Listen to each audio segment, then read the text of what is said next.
Where's my key? Not again.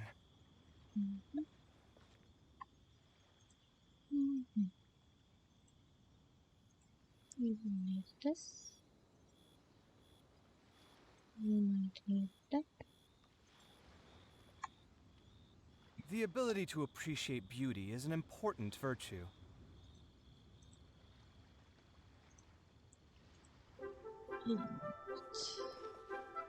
Let's see if anyone comes. First things first. We need to do our dailies.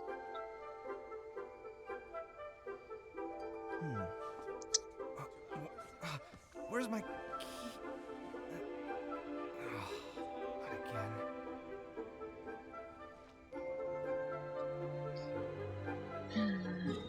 So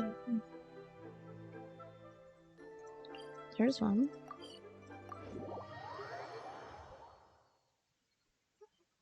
And yeah, I need to let my graphics card get acquainted with all this data, so the first few screens are always a drag.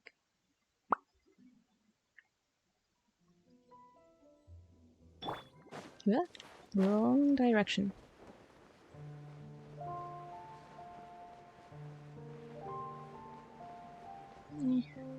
Collected these rocks yesterday. Oh, this will not be the optimal team for something like this, though.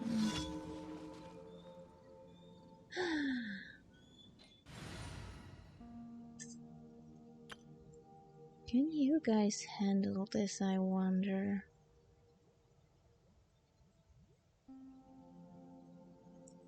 You should, but yeah, this would be much faster.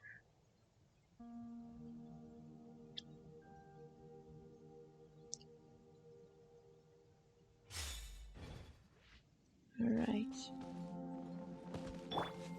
Bunny, you just sit this one out.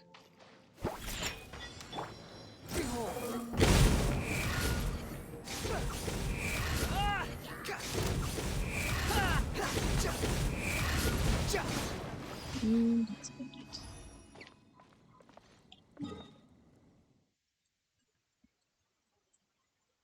I remember this one.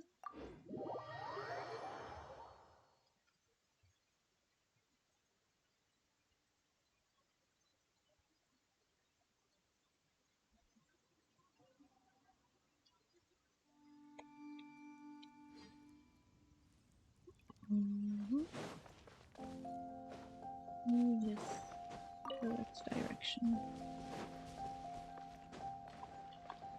The wind rises.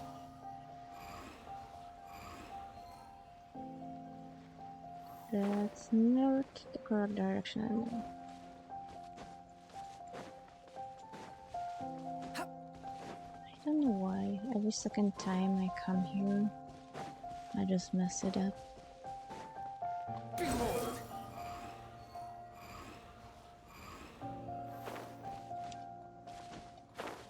Side note, I'm only talking for those who, for some godforsaken reason, are watching the VOD on YouTube. So it's less weird.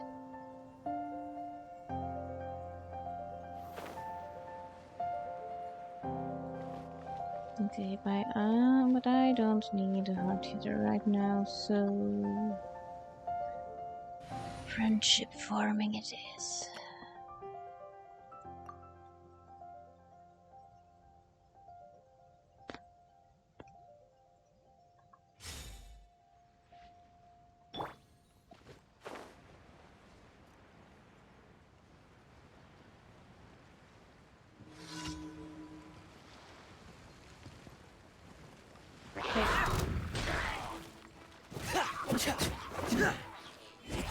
Getting here! Frost is coming!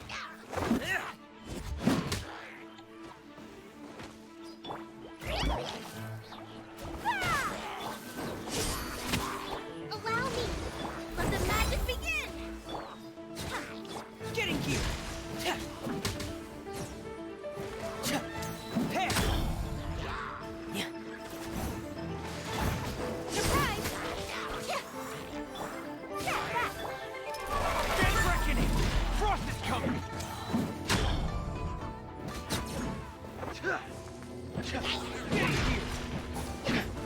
Frost is coming! Rest and rebuild!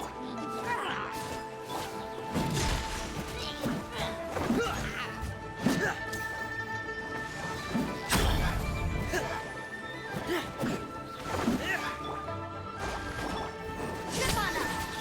Get in here! Frost is coming!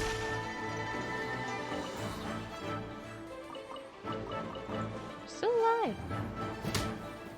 Good owl. Get off from my island. Wrong direction.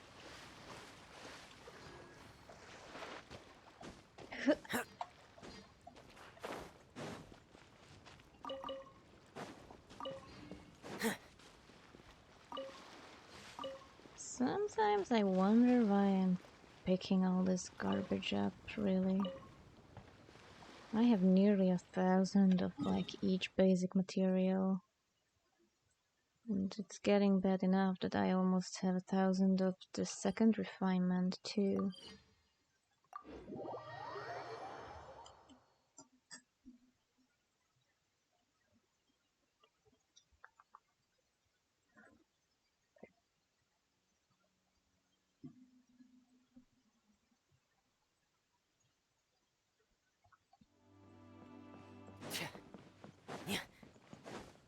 I almost instinctively ran off the ledge.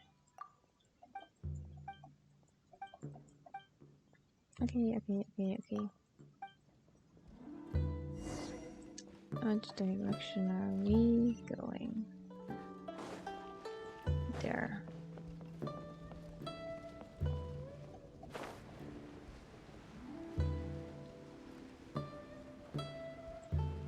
Question of hours.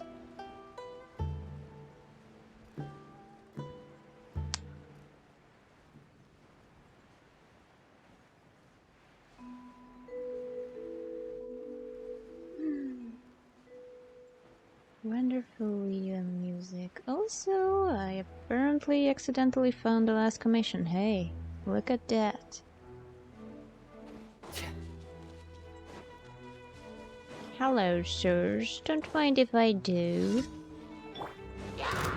You? Cue the spotlight!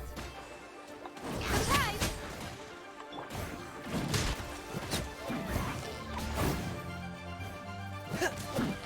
Hair!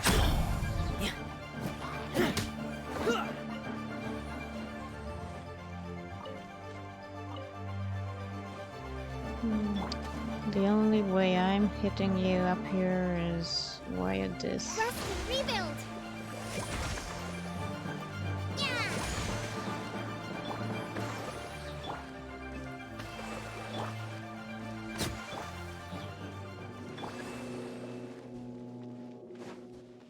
Hi. Who's your friend? Hold the line! Over here! Get in here!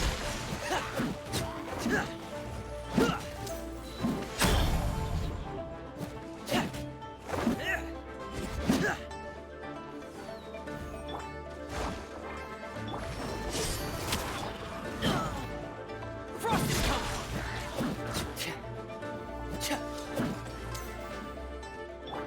Rest and rebuild! Surprise! I love how you can just switch out the friendly and still get the stack.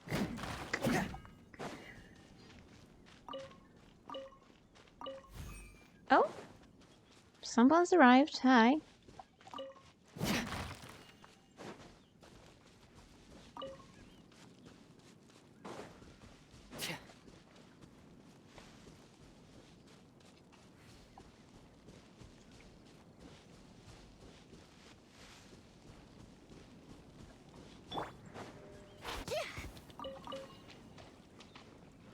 The real talent of Kirara.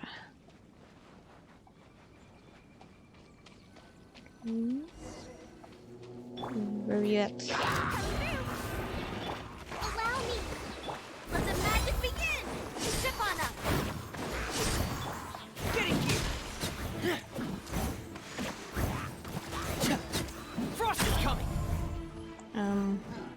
sir? Please, no. Yes, that's about it. Please, no. Hi, Eve. It's not unlikely that we might be the only ones on this stream today. Dude! Come on out! Yeah. Oh my god, he's stuck. Why did you run away? Hello? Okay. Fine by me. Getting here. Frost is coming. Going on. Getting here. Frost is coming. Yeah, I've built him a little man. Do I have anything else left? Only to check in here. Alright. Also, Eve, this is my new microphone. How does it sound? Is there even a notable difference? I mean, there's a difference in volume because it's like right in front of my mouth. Thanks, ma'am. Neat. Alright, so just make the commissions. I see we have some resin left.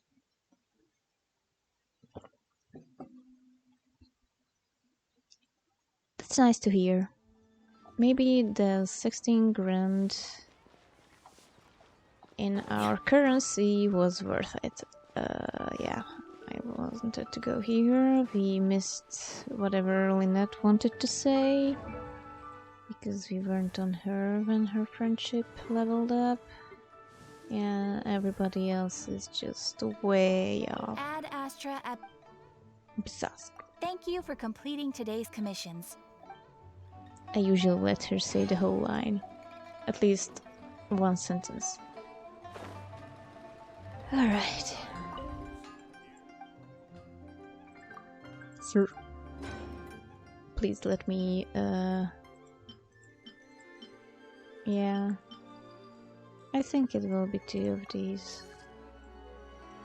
Boop. Also, can you hear the game just fine?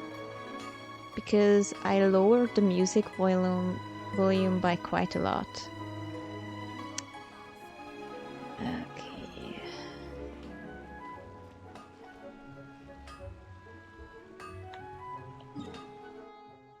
Otherwise, I think it's time to go to Fontaine. Do I still have a money thing? Yes. And we'll get gears for it, which is just perfect. Eventually someone will need this. I mean someone else other than Lynette. Okay, that's nice. Then, as far as I'm concerned, I'm ready to stream whatever.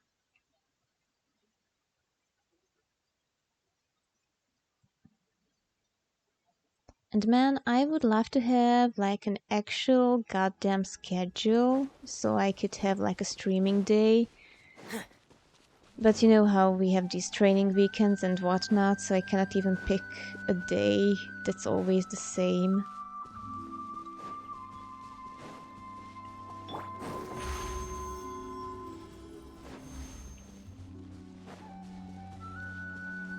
So yeah. Fun times! Where are the enemies? Sirs, I would like you, oh, to get wet.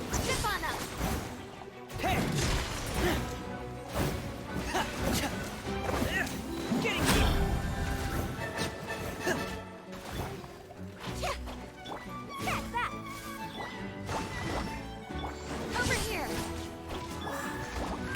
Rest and rebuild. Getting here. Zip on up. Frost is coming.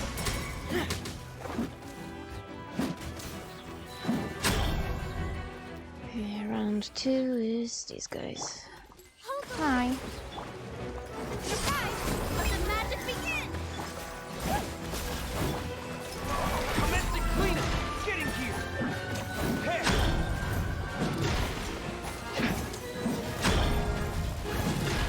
Ha! Frost is coming! Getting here!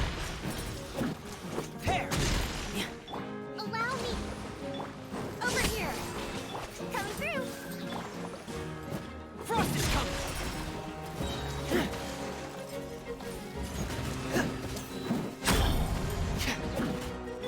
Surprise! Yeah! Prepare!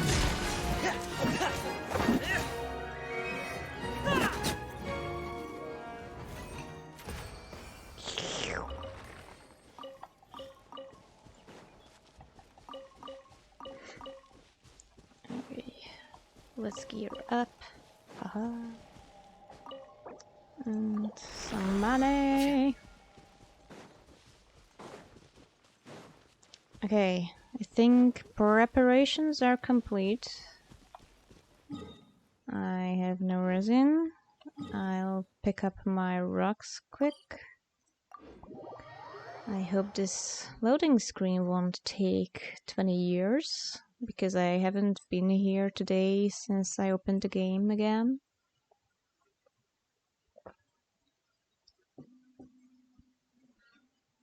But you know what? Ah, alright. Well then, good luck reining in the kiddo. I should be here for about 2 to 3 hours. Although I don't see the point if it's just me and commentary. But oh well.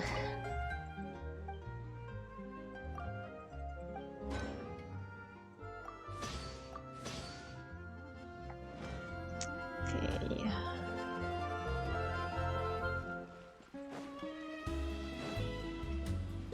Oh, second person. Hello.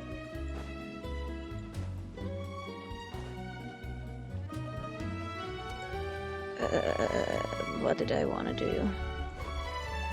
Do I already have the crowning procedure prepared? Let me check. Kazuhan, Senyan, Nahida. I am missing 2 books for Scaramouche, which should be due tomorrow, so I'm fine. Now all I need is just heaps and heaps of money, because I'm only roughly 2/3 there. Okay, but dear new mystery viewer, if you are here, I do see a point in continuing the main quest. Whoever you may be.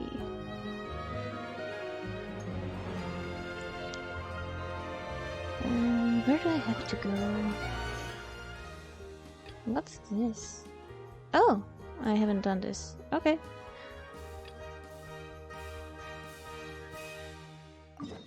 Let's see here.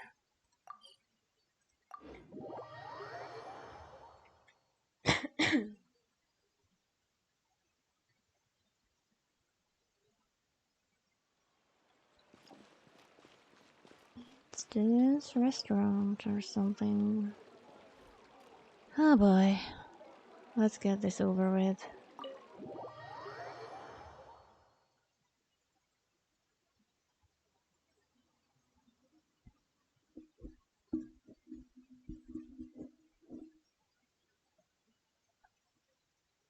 That takes a little more time than I anticipated. What will happen?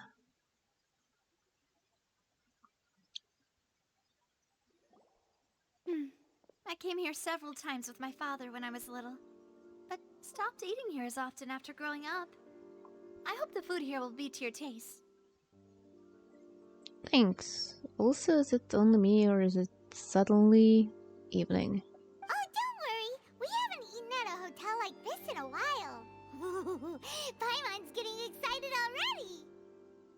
Actually, Paimon, I'm not sure we have ever eaten in a hotel per se. In that case, I'll go order for us first. Please wait here a moment.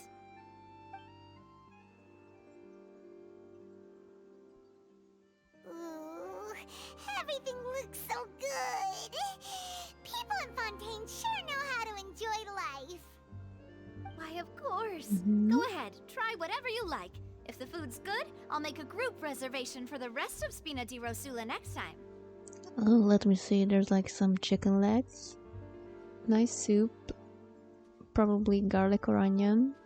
If we are in France, there's garlic bread. There's something hidden behind that, and I'm not sure what that is, but it sure looks something like my mom would make. And if it's not? Then the mafia will take you, Paimon. Well, then I'll still bring everyone. Albeit with only one dish per table. You, Oops, sorry. sure have your own way of doing things. Oh, we called this a farewell meal, but we could also treat it like a victory feast, right? We did just win that case after all. It was fish and chips. Okay. Yeah, I mean, she gave us the key element to solve that case. And I'm still a little flabbergasted as to why we even took that case. We are not lawyers, we only know one lawyer, and yeah, what the hell were we even thinking?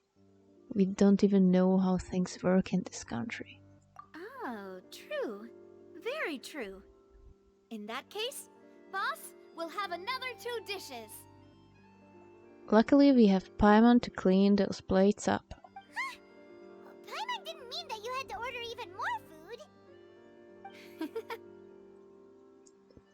Navia, are you another Paimon? Just asking. Speaking of cases, do you think that the mastermind behind the serial disappearances will get caught soon now that this has all happened?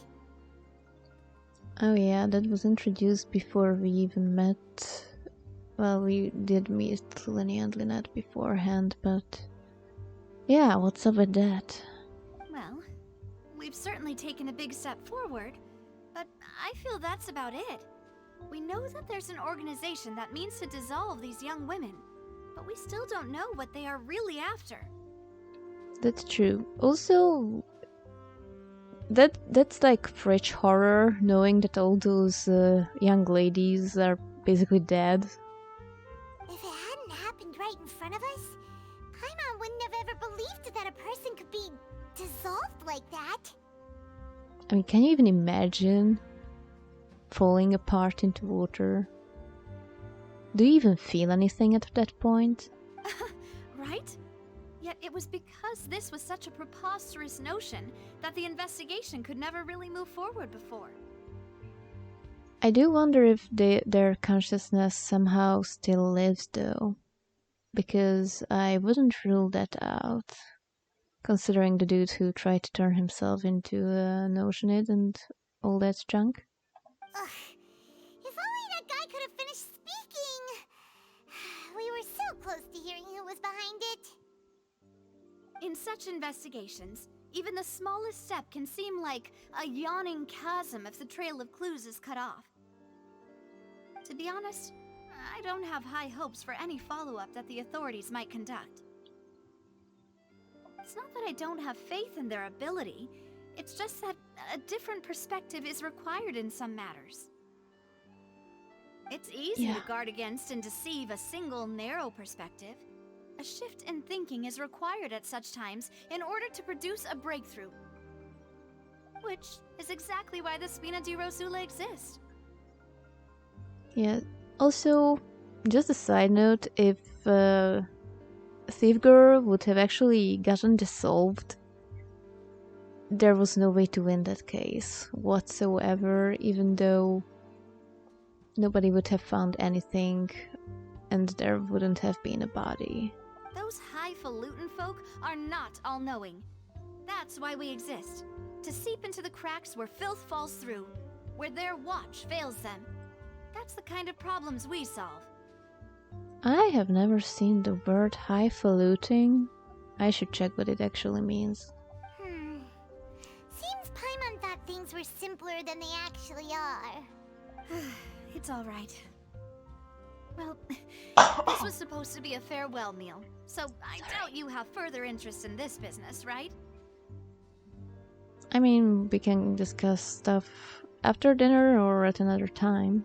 Although I see we have already cleaned up most of the plates. Let's talk about something else. Like, what are your future plans?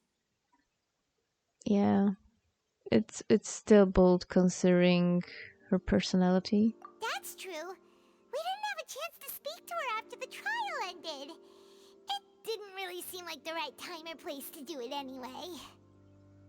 Yep. I see. So, your primary objective, which has been foiled so far, was to have a chat with the Hydro Archon. I've heard that there's a long line of people waiting to meet Lady Farina. I suspect you'll be waiting for quite a while, considering that you missed your chance today. Knowing this game, that chance will come pretty soon. Also, I can imagine her hunting us down a second time. Yeah, we've heard that she's super popular here in Fontaine, and that it'll be tough getting any of her time. Well, would you consider some more, unique ways? Perhaps even methods of, let's say, questionable legality? I'm not sure what she's thinking of. Guess that's Spina di Rosula's boss for you. Chock full of sketchy ideas. Well, what did you have in mind? Should we become prosecuted? Is that what you mean? Well, one way would be to infiltrate a performance troupe at the Opera House, only to abandon your act at the play's climax and ask to speak to her after the performance. Or just be super dramatic about it and ask her in person right in the middle of the performance. How about that? She'd probably be into that. I'm sure Lady Farina would be eager to see the ending, and would agree in order to finish watching the play. Don't you think? Could you suggest something a little more practical? This plan seems pretty hard to pull off.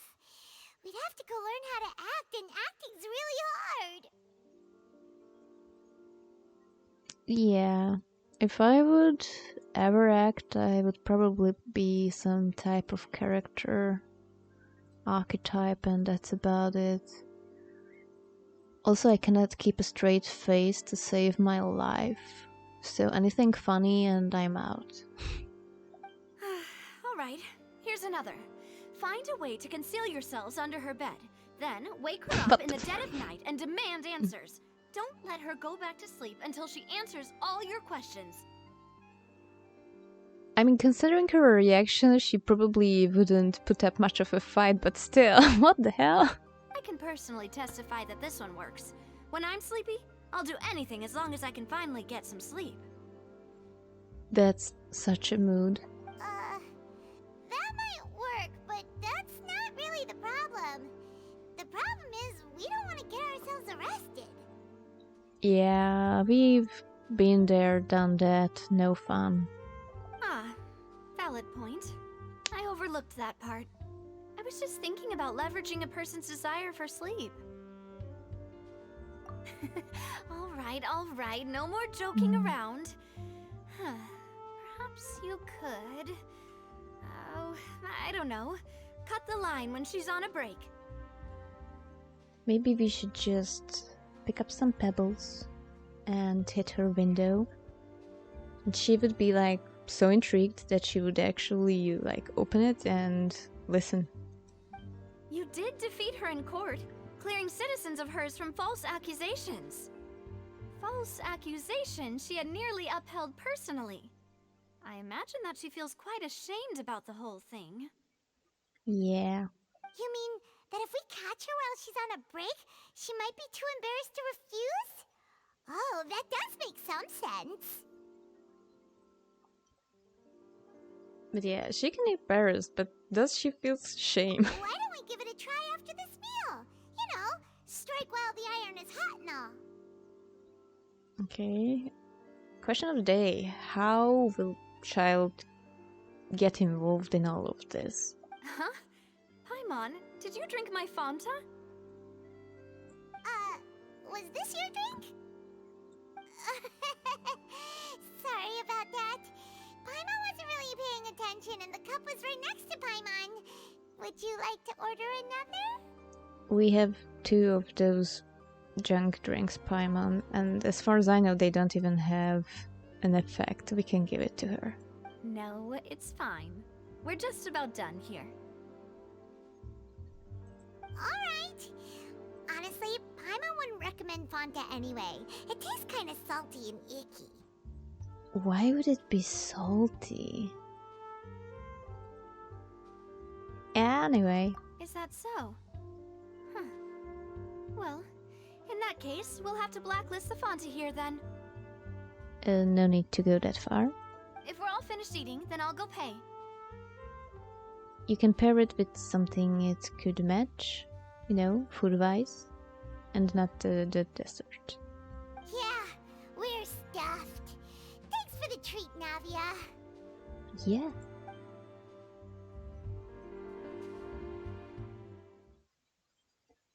Alright. What goes wrong during this exercise?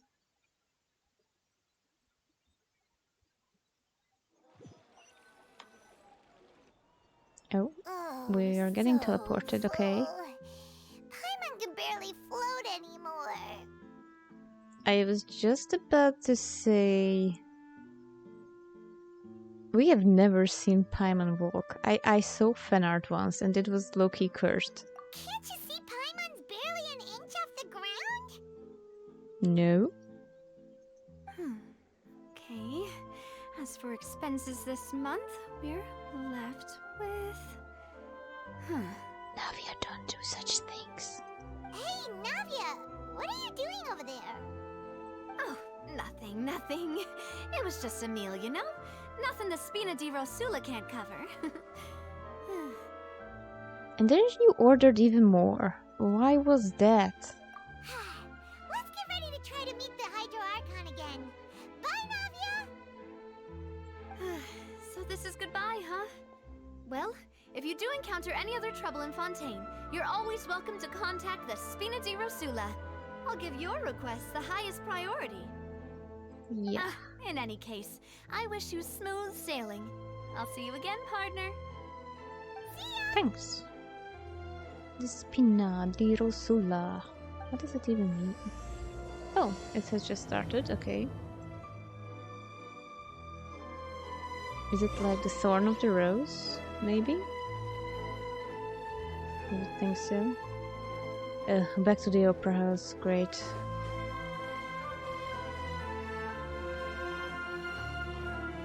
Let's see.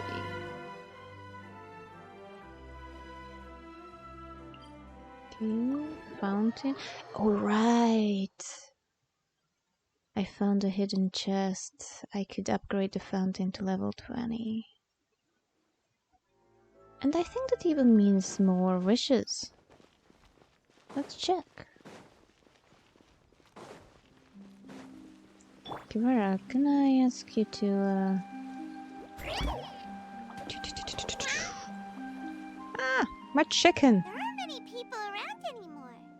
Looks like that boat we took to Araneas might have been the last one. Paimon, we teleported here. Yeah, we are hearing the same voice again, and it's once again someone whose voice we do not know.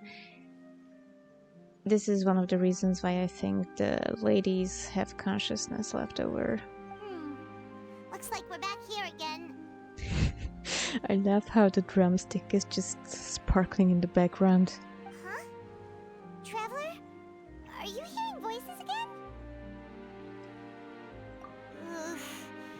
That's kinda spooky. Are you sure we don't want to come back in the morning? Yes, Paimon.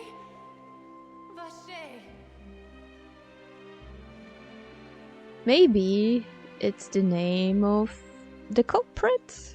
Hey, be something nasty in the water. Why are they getting blurry? Are you getting flashbacks like with Elena's? Huh? Hang on. Paimon can kinda hear a voice. It's calling for Vache, right? Or are we dealing with some Oceanite who's for some reason stuck in this well? Hey, traveler! Stop walking! Come on, wake up! Okay.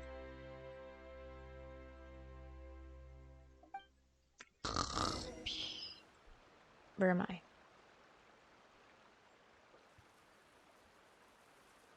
Oh. Vache, are you my dear Vache? Sorry, lady. I don't think so. No, wait. You seem to be someone else. Do you know Vache? Do you know where my love is? Sorry, no. Maybe you can give me some pointers? Wait. Who am I? I'm very sorry. I fear I do not know. So we'll need to find Vache. My memories feel like they have been washed away like a flood. So many fragments dissolved amidst the tide, never to be recovered. How much have I lost? How many things that I once held dear while on land have I since forgotten?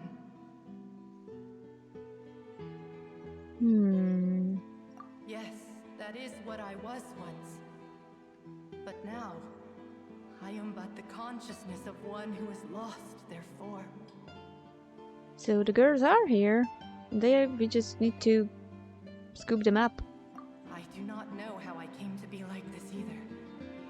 I only vaguely remember being covered in light blue water, and then all grew dim. I also remember going to many places. I loved adventure, loved exploring places of peril. Some adventurer, probably? No matter where I went, Vache would go with me. I knew how dearly he loved me, and I also loved him equally as much. I sure hope he's not the culprit we are looking for. But yeah, the question of the day is, are you the one who disappeared 20 years ago? Because our chances are getting slim right now. But now, we can no longer go back. The pain of such parting. I never knew how heavy it could be. Alright. It's my job. No! Our reunion no longer has any meaning. There is no way for us to create any new memories. Why that? The thought of me gives him no succor. So let it lie forgotten beneath the waters. Huh? So he either really is the culprit, or she just got dumped the night she quote-unquote died. That's great. If you meet Vache, tell him not to look for me. Tell him to move on. It's the only thing I still remember. Oh, clipping. But yeah, if he didn't dump you, then he probably still remembers you, man. Perhaps that is so. As I was submerged in the waters, losing consciousness, I saw Vache above the surface. His eyes were filled with such sorrow, such longing. Is he the culprit or not? I mean, we have only one witness, it's hard to tell. If only I could have comforted him, told him that I did not suffer. Indeed, I had felt a great warmth. Is that what you call it? Dissolving. If anything, I consider it a form of release. Yes, my prison of flesh. It needs to be shed. It was a state of neither fear nor frenzy, with only an endless peace, like the water's still surface. I could also liken it to being a thirsty person who drinks water for the first time, and only then sees how they have lived for so long in a world of endless want and anxiety. That's actually what I imagine dying feels like.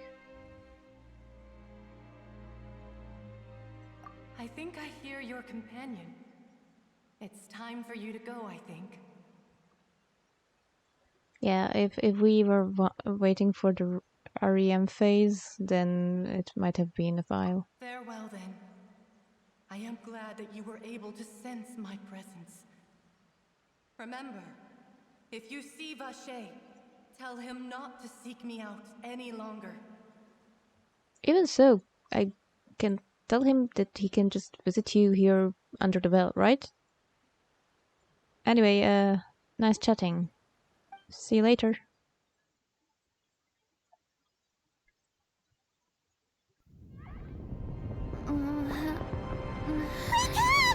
What the hell? Navi is outnumbered! Oh, I probably should have changed teams.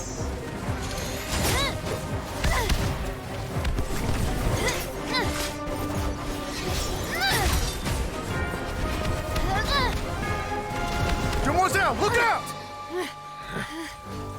What the hell? Dear God, it's a whole army of Gardamex.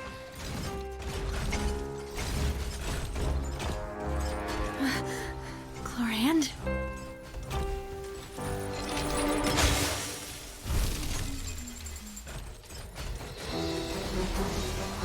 What do you think?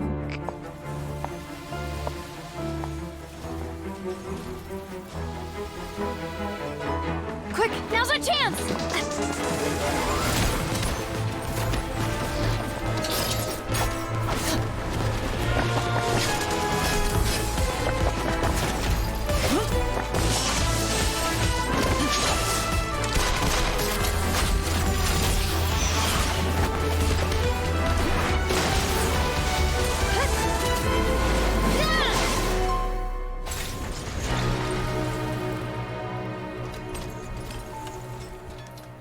That song was a banger.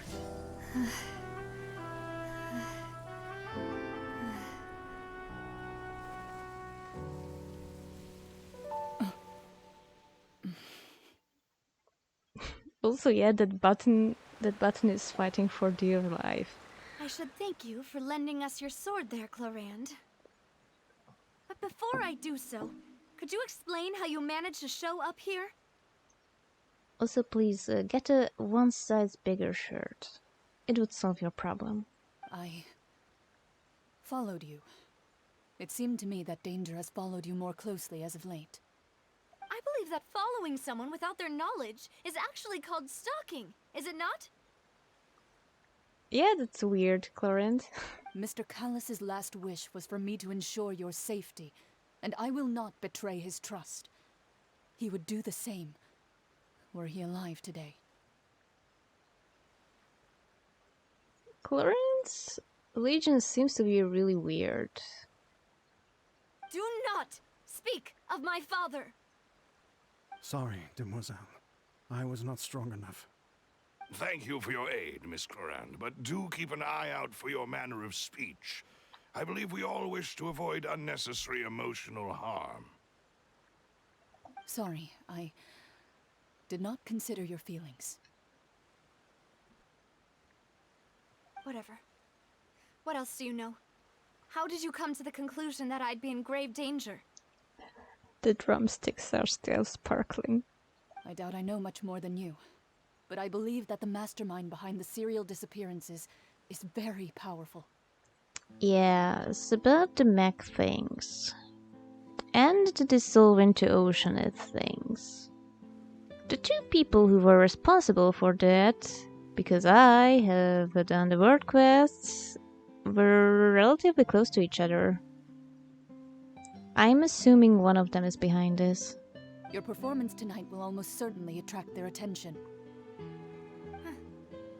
I'm sure they've known about me.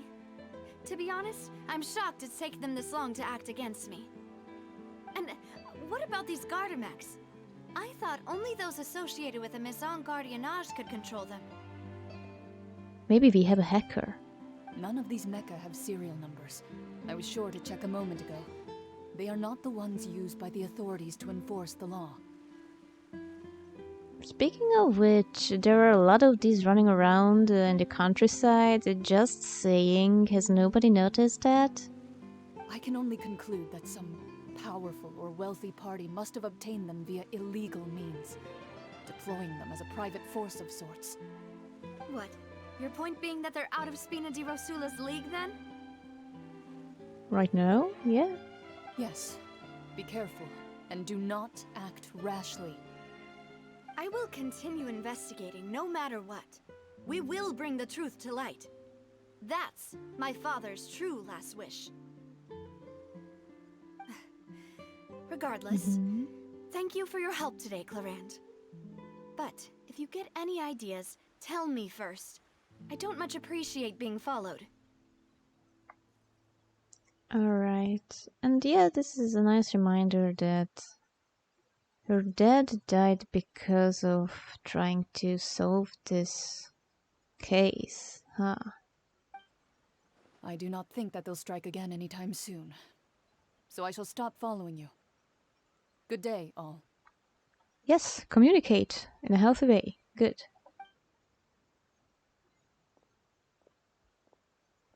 Right. I suppose that's the best news we've gotten today.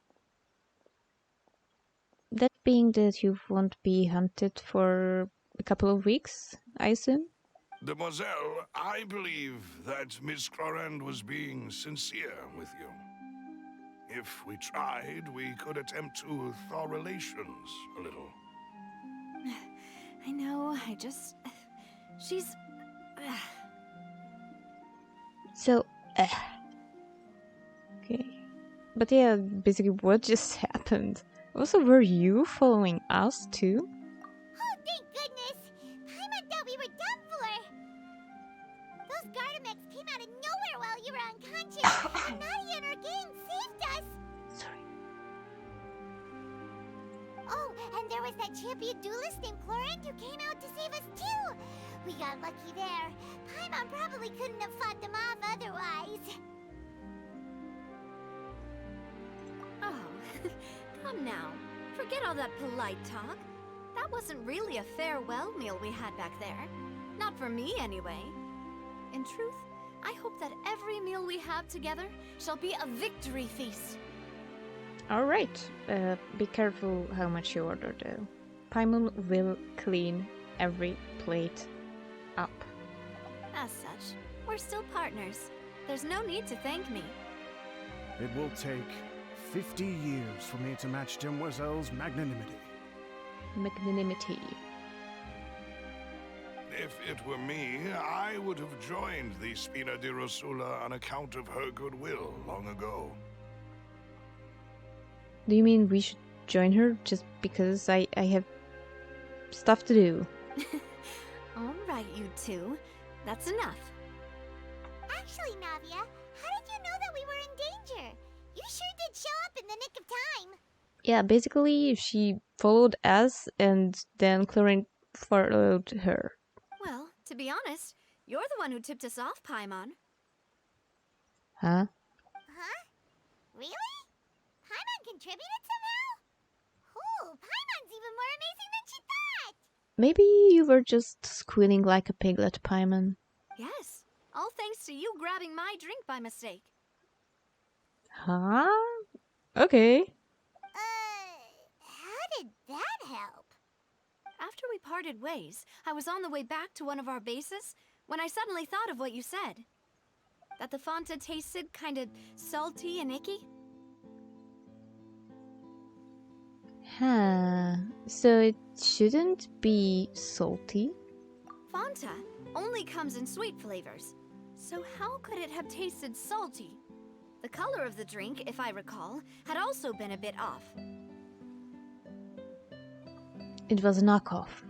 So the Fonta had been spiked with water from the primordial sea? That's why we could hear the ocean even better than before? Yes. So, if you hadn't drunk that cup for me... Ooh, well, that's mean. Spina di Rosula is preparing the grandest of awards for you as we speak for saving the boss. Dude, you have financial problems. Don't do that. Huh. Really? Don't do that. Save up, and sometimes we can have dinner. Okay, that's I sent people to Hotel de Boer to enough. investigate. But whoever did this left no trace at all. Yeah, also, if they did that at like the wash basin, there's no way to tell anyhow because water. That's when I figured out that you might be in danger and hurried here as quickly as I could. What? Why would they go after us too? All we did was defend Linny in court and help clear his name. Ugh, now we're caught up in this mess too, aren't we? Yeah, that's exactly the thing, Paimon. Because we cleared Linny, the authorities now know that he is not one of the kidnappers / murderers, so yeah, we tipped them off, even if indirectly. Well, you did foil a plan that they were probably pretty proud of, and almost got their name in the process. Speaking of which, did anything strange happen when you drank the primordial seawater? Actually, it happened even before that, but now it got stronger. I just had a chat with, like, an ocean lady. Well, it can't be a coincidence that the traveler fainted just now. She said that she heard that voice calling for Vache again. Oh, and this time Paimon heard it too, but it was real faint. Does this situation have to do with the primordial seawater then? Does that mean the primordial seawater raises someone's sensitivity to hydro when it's used on people who are not from Fontaine? Yeah, and it, like, dissolves people who are from Fontaine, apparently. Which, especially if you are, like, say, an orphan, very risky business. That doesn't sound like too much of a bad thing, to be honest. Although, it begs the question, are people who have only one Fontainian parent, are they susceptible to getting dissolved, or are they just not counted as Fontainians anymore, as the Canria people, being pure-blooded and from other countries? New intel? While you were out cold? Well, let's hear it, shall we? Oh, that is important.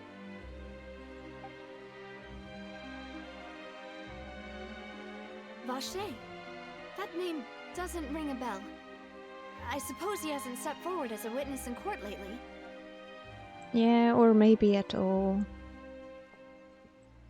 Also, maybe this guy is from 20 years ago, so yeah, that's a very cold track. Since he saw that young woman dissolve, he was at least at the crime scene. But he never gave testimony or any information regarding people dissolving in the primordial seawater. Could he have been threatened? Yeah, we could try, and I would guess we should try at the Adventurers Guild. Yes, thank you. This is very important information indeed. We will continue to investigate. Oh, you mean you'll help us investigate? Sure, it's not like I have anything better to do. Well, you did say that our farewell meal didn't really count. That means we're still partners, right? I hope she won't prepare a One Piece style huge-ass party meal when we actually leave. Please think of your savings. Okay? And besides, we're in this now whether we like it or not. You're not gonna let those people who targeted us get off the hook so easily, are you, Traveler? Oh yeah! Demoiselle, do try not to look quite so pleased. You are the face of Spina di Rosula, after all. She does look happy. That looks like a reaction image. You talk too much. Well, in that case, let's head back to one of our bases, shall we? I'll arrange accommodations for you. Thanks. We also have some plans to go over, and hopefully we can deepen our bonds as partners. But we'll take that one step at a time, I guess. Yeah. Actually, I expected her to be out of the picture for a while. But guess not. Also, Clorinde might inform others of what has happened today, which might get us closer to that meeting with Furina. Don't worry, you two. With us around, our base is definitely secure.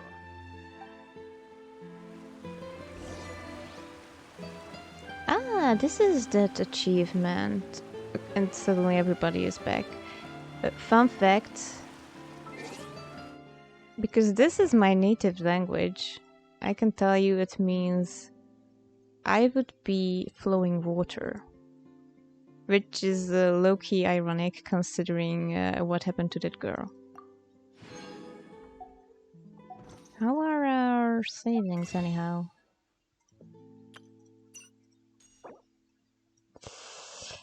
It will be hard to try for Homa and however the hell you pronounce Rotterschle's name.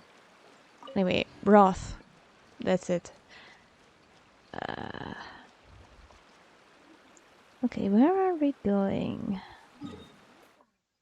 Is it down here? No. It's in town. Yeah, this will probably be the closest way around there.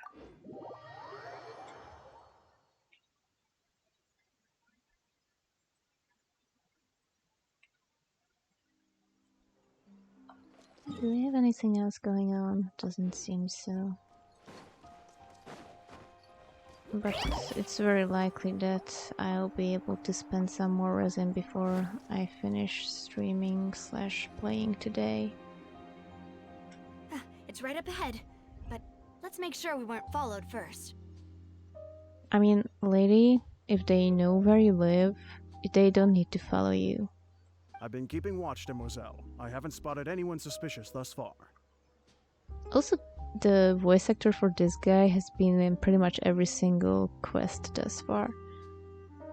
Also, is it... Oh, it's when he blinks. That's when his eyebrows move. It was weird. Very good. But let's not let our guard down for now. I shall find rooms for our respected guests. Thank you, Malus. Now, let's continue, traveler. Okay. Also, I would love to unlock, you know, what's this thing? Reputation in this town already. I probably shouldn't fall because how choppy my loading time is sometimes. Okay. I hope I was meant to go down here.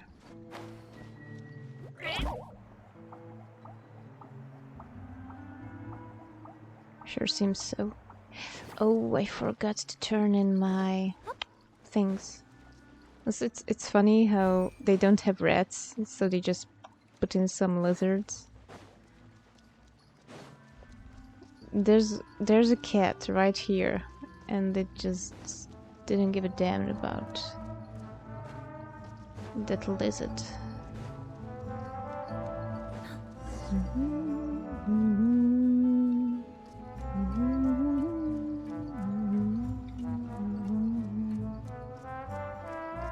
I've been over here once. Where are we going?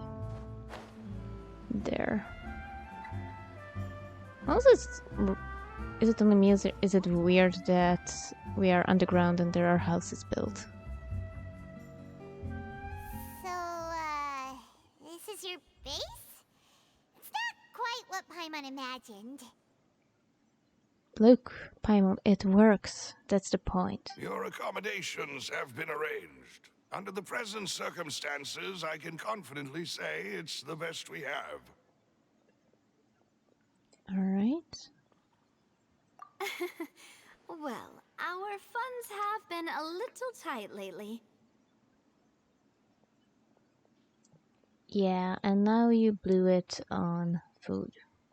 After all, we don't allow illegal or unethical profiteering. In fact, our funds often come from citizenry who support us. And we eat their funds. Seems like it's tough times for everyone. But if you have the support of the people, that does sound like it's worth it. Yeah. To be honest, our financial situation was a lot better back when my father was in charge a few years ago. I'm afraid I'm not quite his equal. Yeah, also, how old are you?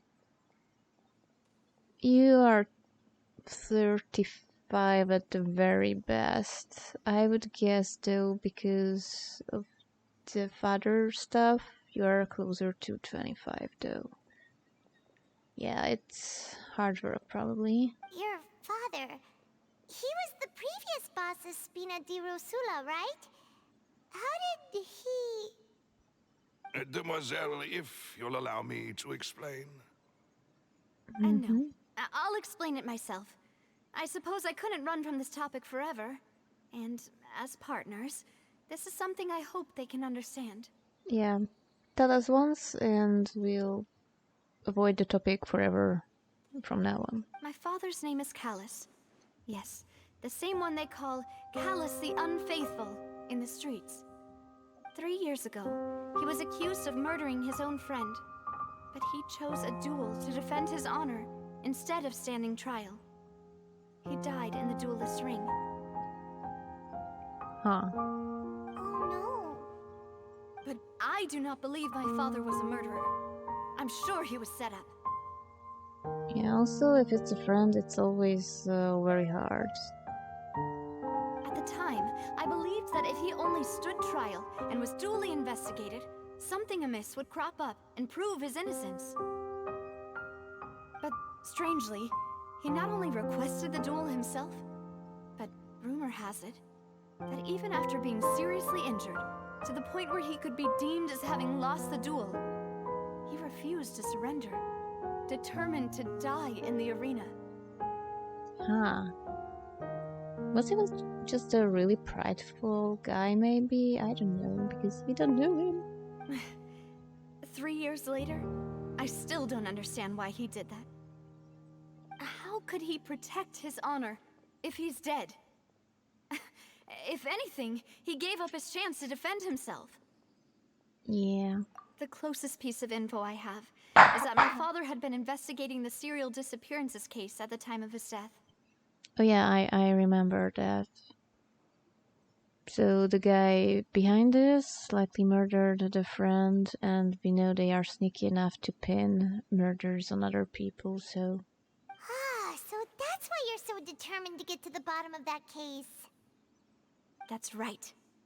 I've also tried to investigate the murder my father was implicated in, but I haven't found a single new clue in my countless reviews of the investigation records. Yeah, I also remember, Navia, there are built-in people at the police.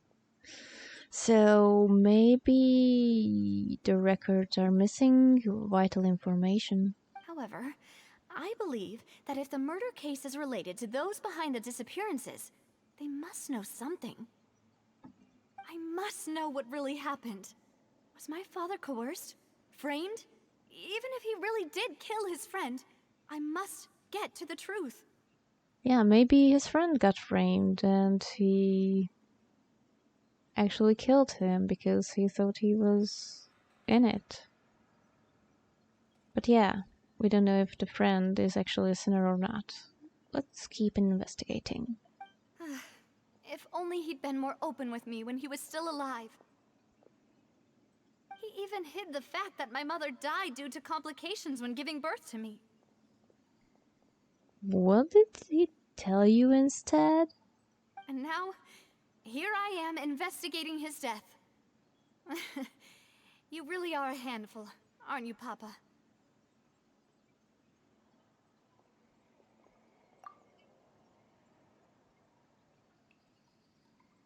That's true. Demoiselle, please, if there is anything I can do, anything at all. Oh, hey Eve. Maybe it was you who I was talking to for an hour or I half an also hour. will never believe that Master Callus murdered anyone. There are none whom I respect more than the two of you, demoiselle. Although, yeah, there was no text, so I was just talking to myself, looking at the story and what I think of the revelations. Master Callus did so much good in life, yet all it took was one murder case for him to be dubbed Callus the Unfaithful. Even our supporters decreased greatly due to that incident, hence our strained finances at present. Which, once again, you blew on food for Paimon. Wait, if Callus was such a good man, wouldn't people at least be a little suspicious when he was accused? The judging mechanic, you mean the little puzzle thing? The part I liked was when you had to pair a clue with the accuser's story. But I really didn't like the other one where you had to find 3 clues to make a point, because sometimes you were only wrong on one choice and then it reset the whole thing with only one left, so I thought that both of the other choices were wrong. Well, that's not how it worked. It only left you with one because, hey, surely you will pick the other correct one again, doofus. Yeah, I really wasn't a fan of that. No. Perhaps people just revel in that kind of drama. It's not something exclusive to people from Fontaine, really. Everyone's like that. People love watching the evil turn over a new leaf, but they also enjoy watching good people fall into an abyss from one slip-up just as much. And that's why people suck and have very little of my sympathy. But how could... Never mind. If Callus was really falsely accused, we have to find the truth. He didn't deserve to have that happen to him. There is one other thing. Master Callus's opponent in the duel was Ms. Clorand.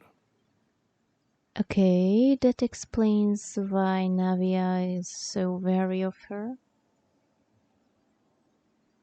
Also, that's weird because she had to kill the dude. And I guess that was when he asked her to look over Navia. Oh, her? Well, then, isn't that as good as saying that she was the one who killed him?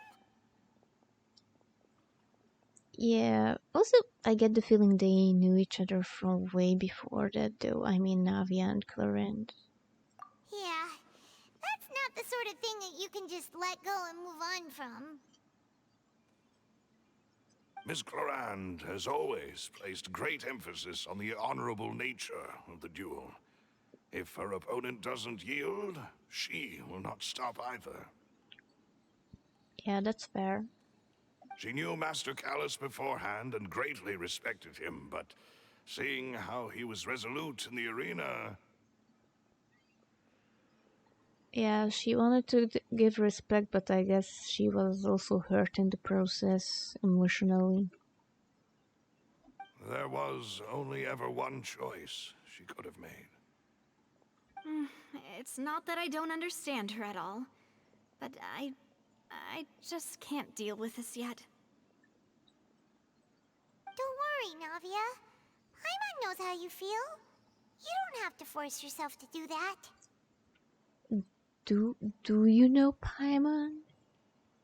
Do you? I'm trying to think of a situation when Paimon had to face the murderer of her father figure, and yeah. Afterward, Miss Clorand told us that at the start of the duel, Master Callus requested that she ensure Demoiselle Navia's safety. Yeah, it still comes out weird, Eve.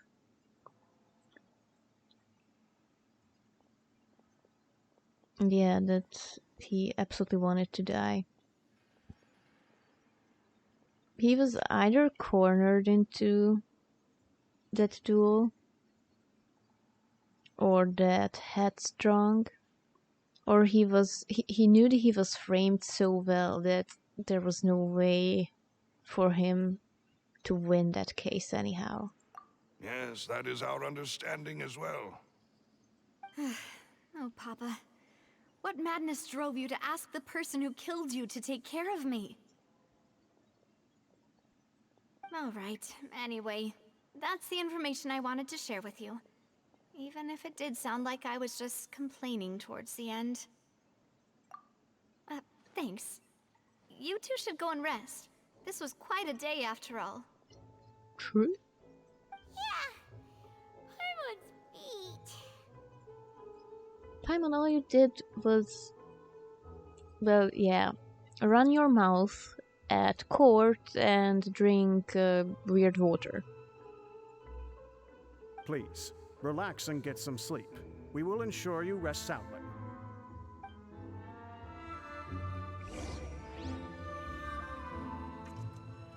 Sup?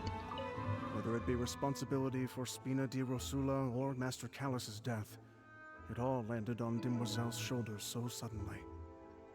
Like, did she have hobbies beforehand? This won't do. I must become stronger.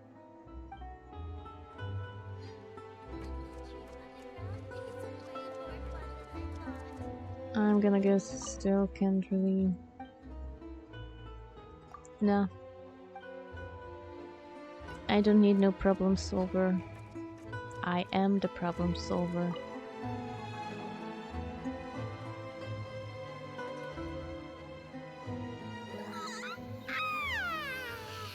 Paimon slept so well. This place feels almost too safe. Actually, I have no idea if we can buy anything from him. I could imagine some recipes and Fonta in the future. Huh? Navia? Where did the other two go? With the sudden stop in music, this feels sus as hell. I sent them back to Poisson. It's Spina de Rosula's place of origin, and where we have our headquarters. There's not much for them to do here at the moment. Paimon gets the feeling that you're just trying to get them off your back. But never mind that. When did you get back? Were you waiting here the whole time? No, I just returned after going out for a while.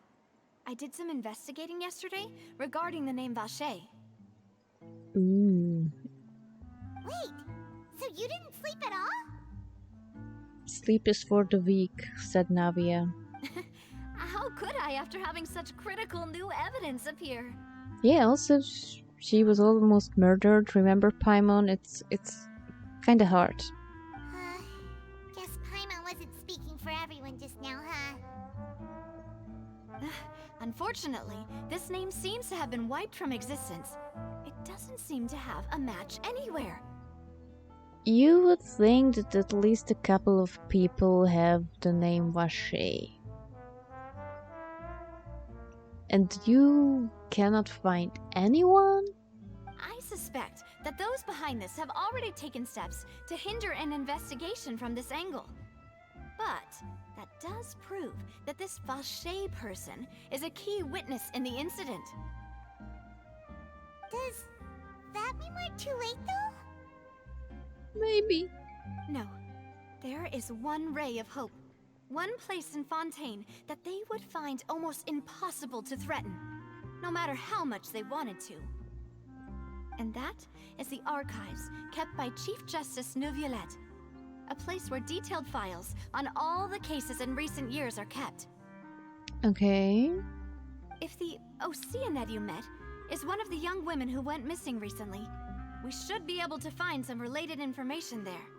That's true. Like, this... Okay, I will call it Oceanid, but... She seemed to be an adventurer, and...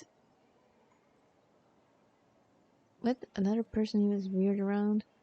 I don't know, man. So this Oceanid seemed to be an adventurer, so the Adventurers Guild may have had something to do with her, both her and Vacher. So yeah, even if the records are cleared in the Adventurers Guild, someone must have mentioned him during the investigation because they were close. So Nervalette maintains an archive of case files? Whew. Guess that's the hard-working Chief Justice for you. In that case, let's go talk to him, shall we?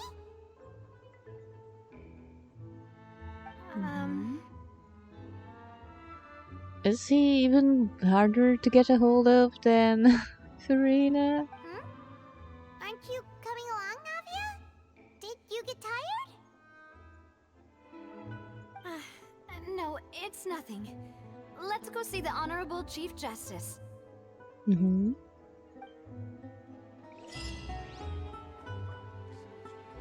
Also, just a moment, I need to write a message.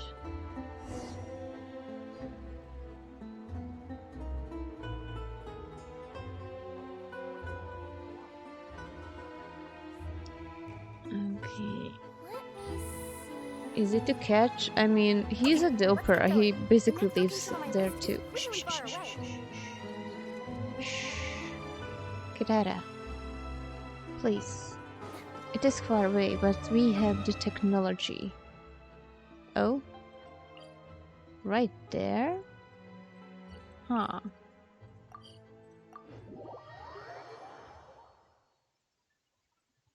The palais is right up ahead. Come on. Okay, I didn't think we were coming up here. I went inside and nobody has ever... I mean... Let me rephrase. Nothing has ever happened here. This is just a big empty building right now because there weren't even chests.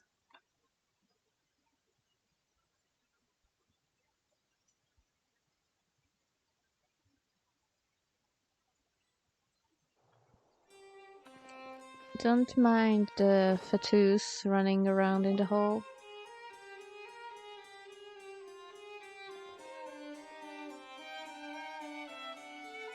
What was that? Halt! Please state your business here. The Chief Justice is presently occupied with official matters. Huh. This place does look pretty heavily guarded. Guess that proves that Nervalette's files are really secure. True. Hey, don't you recognize us? Huh? Who are you? Just to be clear, I don't care who you are or who you might be related to. Our rules make no exceptions. See? They've got great discipline, too. Yep. Paimon can tell. If you're here just to crack jokes, I can point you towards the exit. Unlike some, we're busy, so please leave if you don't have a reason to be here. No. What I meant to say is, shouldn't you remember us from a few days ago? We were at the trial of the great magician Linny. Oh, yes, I remember. I read about it in the Steambird. You must be Linny's attorneys. It's all coming back to me now. Though, was Dean even there? Because I'm pretty sure another Melusine is the guard. We're here today to report and archive some information on a follow-up case. Huh. Is that even a thing? I mean, why not? Of course. Don't worry. We're here on official business. You can trust us. All right then, I'll let you through. The Chief Justice is just inside. Great, he will know where he has left his junk. Ah, thanks so much.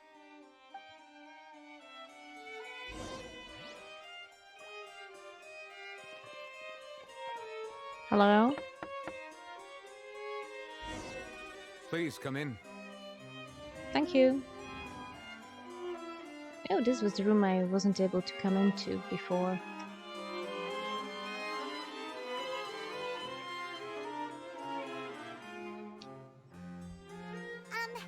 Sorry to barge in, Monsieur Nervalette. We only lied to get in because we didn't know any other way. Honestly, Paimon, why did you even tell that we lied to come in? It's all right. Please let me know how I may be of assistance to you. So you're not mad at us?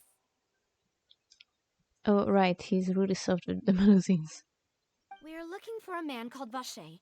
He may have been an eyewitness in the serial disappearances case. If we can find him, we may be able to unearth some key information on the case. Ah, I see. In that case, please wait here a moment while I browse through the files.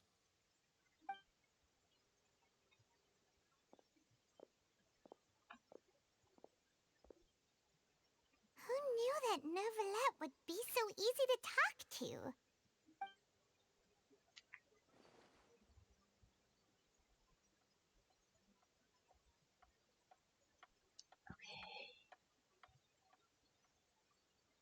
Unfortunately, That sucks. I'm quite certain that no one by the name of Vacher has been involved in any case, criminal or civil, in the past several years.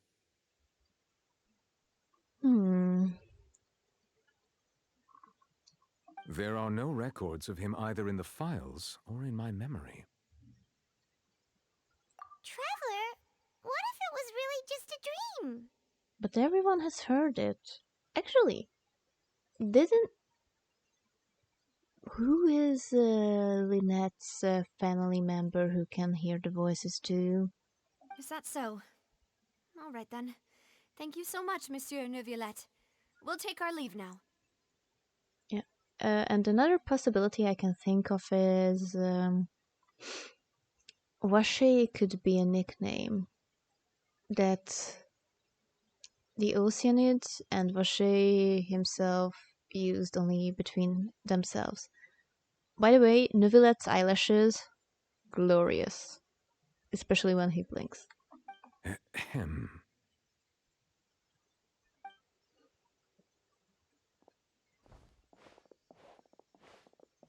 Miss Navia, I can understand how you feel.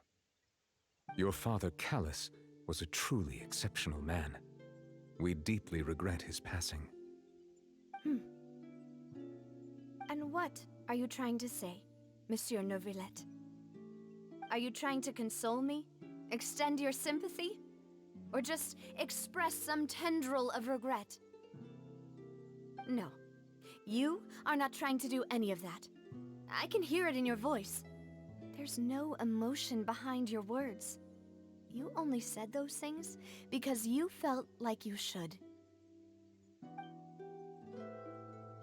It's just like last time. After my father took his place in the duelist ring, I pushed through the guards to talk to you as a last resort. You even told me then that you thought there was something fishy with the case, yet you still allowed the duel to go ahead. In your eyes, the value of a human life is nothing compared to those cold laws you hold so dear. If you truly regret my father's death, then why didn't you call a stop to the duel? We have crying animations now? That's actually cool. Why didn't you give me the power to stop him from throwing his life away? Why did you just let him die, despised and hated by all? Everything was hanging on a thread at that moment. Just the tiniest effort could have changed everything. Even so, her father's behavior was also really weird. There are still so many things I never got to tell him. So many questions he still owes me answers to. If you really have no heart, then just look me in the eyes. I, Navia, will show you the true meaning of regret. I'm sorry, Miss Navia. You and my father are truly alike. You keep all kinds of things in your heart and never say a word to anyone. It's not so much that you can't feel, but that you would never express anything. Maybe he pisses her off because they are like them. Oh well. In any case, everyone already knows full well the apathy of the Chief Justice. My apologies for taking my emotions out on you, Monsieur Chief Justice. Let's go, Traveler and Paimon.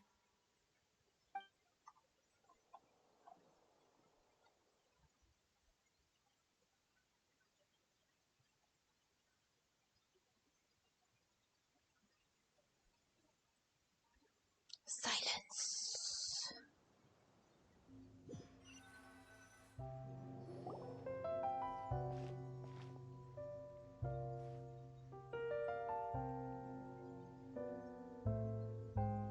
Navia, are you okay? Oh. I'm fine. Rain. It's raining. You're right. Wasn't it still sunny when we went into the building? And there shouldn't be any active trials today. How strange. Now that I think of it, on the day my father was convicted of murder, it was also raining. What is it? Did you think of something?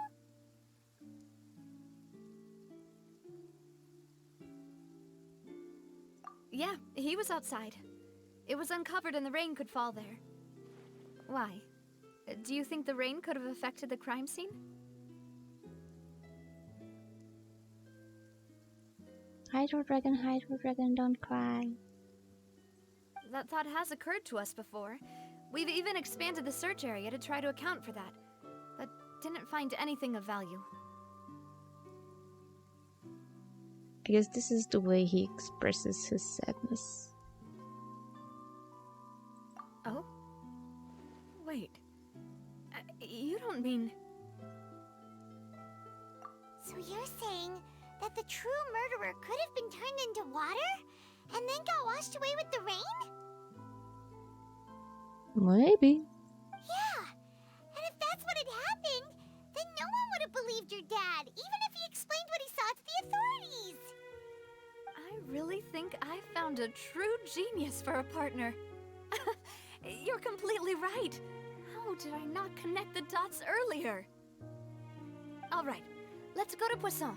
With this new lead in mind, we'll get to the bottom of my father's case for sure. Yeah, even if it will be really, really hard. Yeah, we're gonna make progress for sure this time. Do you want to go with me now? Or do you want to head over by yourself later? We'll see.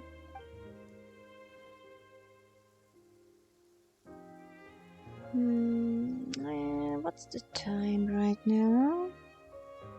20:30. Sounds good. Great. We can go. Let's go then.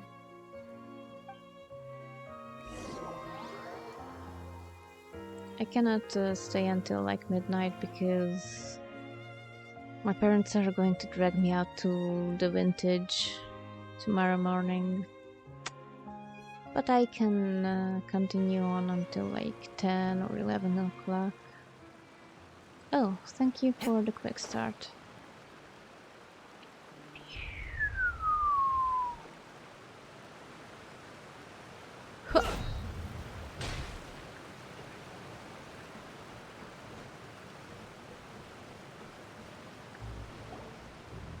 Whoa, what a huge ship!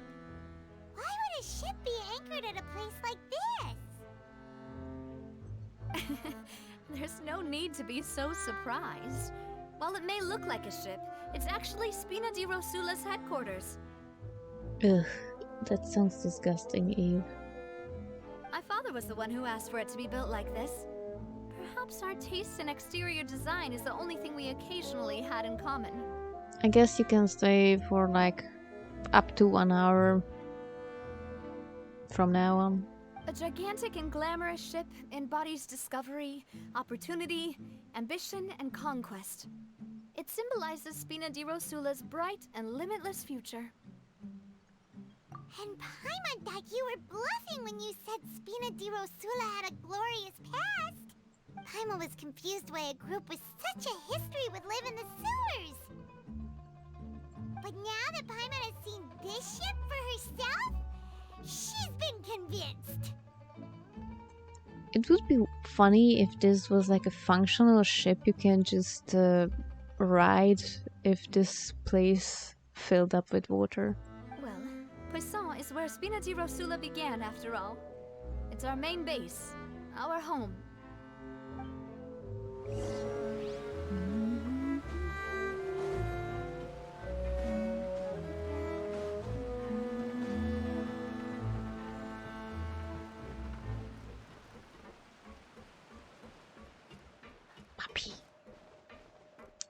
Where am I going? Probably should have just jumped down there.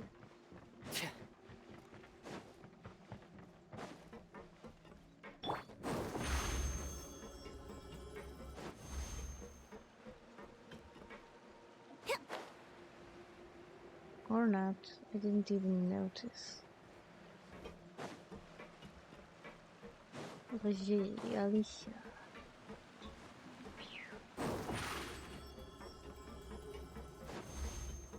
I'm on a boat. I'm on a horse. Look at you, man. The best.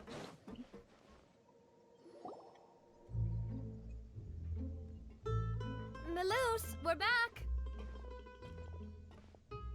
Apologies for the wait, demoiselle, and our most important partners. You said before that you still had some business at the court. What brings you back to Poisson so quickly? Apparently we spent like a considerable time there. About that. It's because my partner here reminded me of something really important.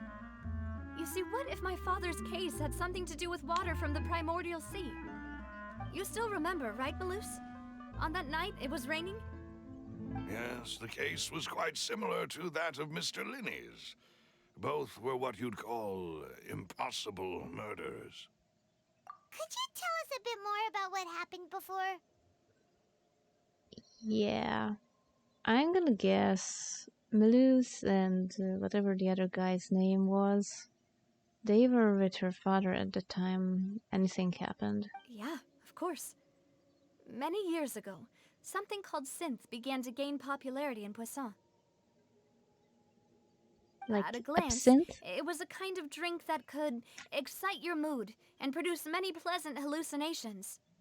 It is absinthe apparently, and the guy before he dissolved did mention that if it's very, very diluted, this primordial sea stuff can cause like something like that. Wait!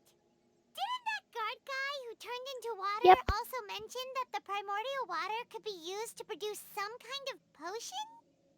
Yes, he did. Considering what we know now, it's almost certain that synth is created using water from the primordial sea. If you drink synth for an extended amount of time, you'll suffer many side effects, such as losing the ability to focus or control your emotions. And if you were to stop drinking it completely, you'll experience flashes of paranoia and anxiety while lacking energy to do anything. It's an extremely dangerous substance. As he oversaw Poisson, my father was compelled to put a stop to synth abuse and called for a complete ban of it. Okay, sounds like the alcohol whatever stage in America. Boss's uncompromising attitude incurred the synth vendor's wrath, but no matter how much they threatened or bribed him, he refused to yield. Not only that, Boss became determined to find the mastermind behind the synth operation and put an end to the problem once and for all.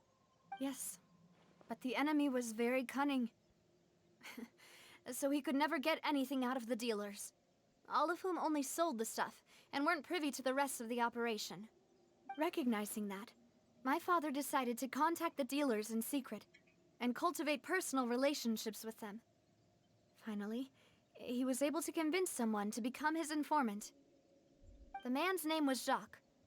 He felt greatly ashamed about his work after seeing many families destroyed by synth abuse.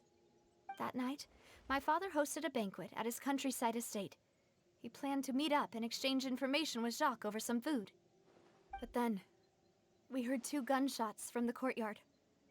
We raced to the scene and found my father, still holding a gun, and Jacques, who was already dead on the ground.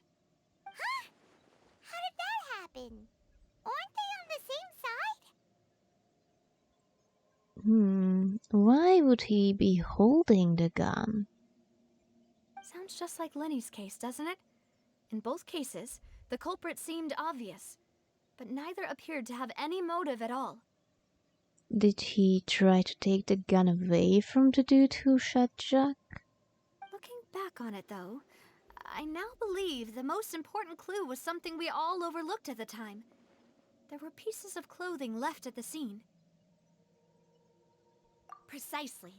It's all thanks to you that I made the connection now. Back then, we all just thought they were some costumes that Jacques used to disguise himself at the banquet. But, considering it now, it's almost certain that they belong to a third person at the scene. With one extra person, we'll also need to reconsider why the 2 shots were fired.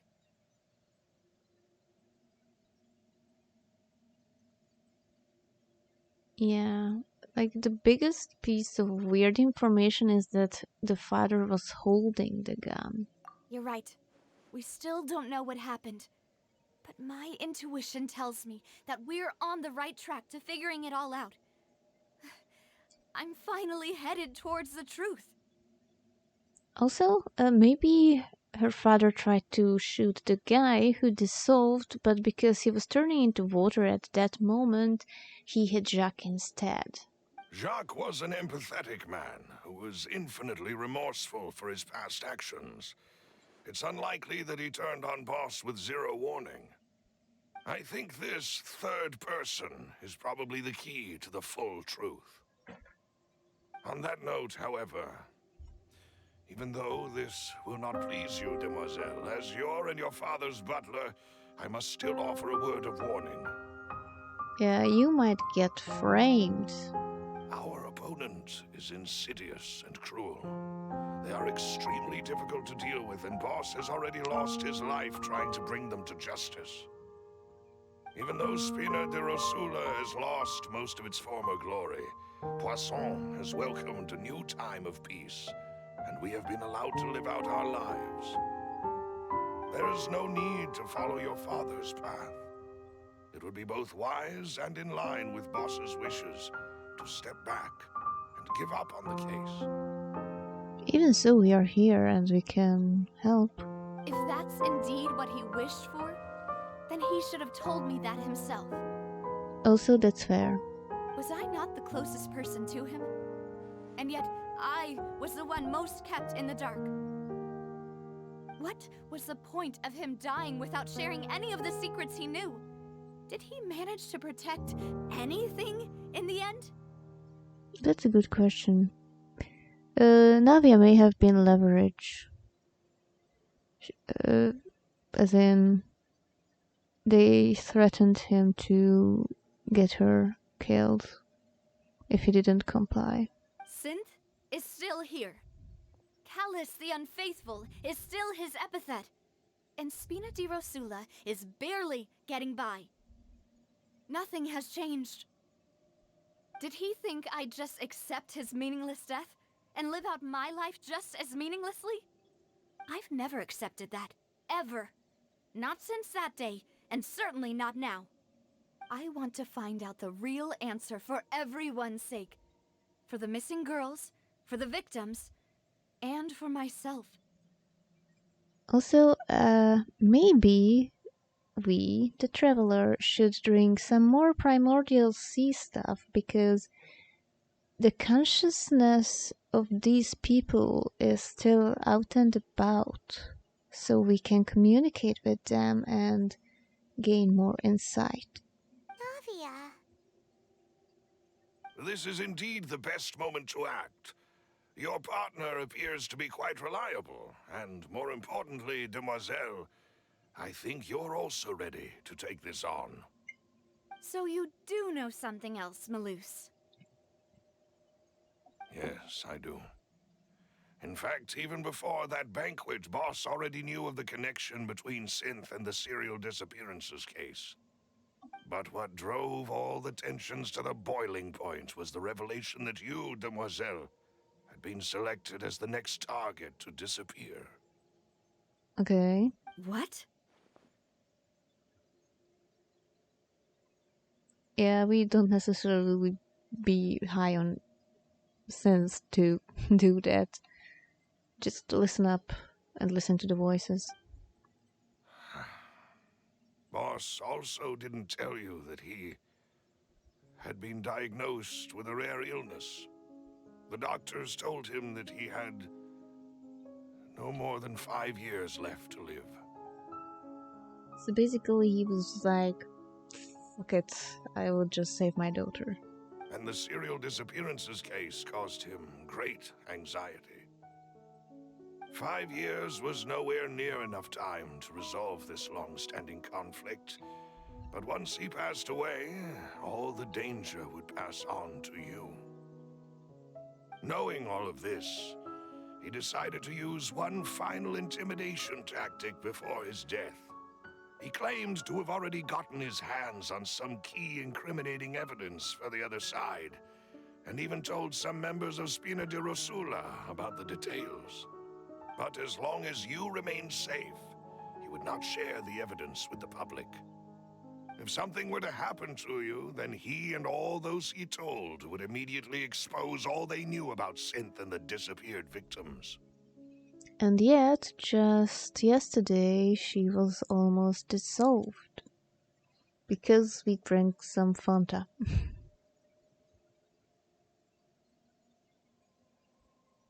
Right, so nobody would be able to get off scot-free. As we've seen, Boss's tactic has worked. Even though Boss has been gone for a long time, the other side has not tried to take Demoiselle's life. Until yesterday. No, I don't believe it. He never appeared to look sick to me. He did the Roger thing. No father wants their daughter to see them weak and haggard, especially someone as proud as Boss. Okay, so I did know he was proud, apparently.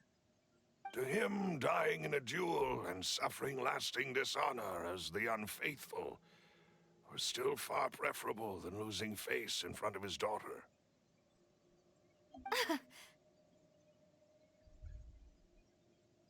So he chose to die in silence, so that he could protect me. And his image. I'm afraid you're not understanding this correctly, Demoiselle. What Boss wanted to hand to you was not a parasol, but a sword. If Boss's spirit could hear you telling me that you want to find the answer for the sake of everyone involved, He'd be saying yippee-yi-yay. I'm sure he'd be extremely proud. That fool. Couldn't he have just given it to me straight? No. He might have set up everything precisely because he never thought I'd be able to understand him. Is that the amount of confidence he had in me? And what if I was never able to make it to where I am now? Yeah. I suppose that's true. With the way he'd set things up, if I had wanted, I could have just lived out my life without a care in the world. But thankfully, he rarely talked to me about complex matters, and thus understood little of me as a person. In this case, he really didn't need to give me an easy way out.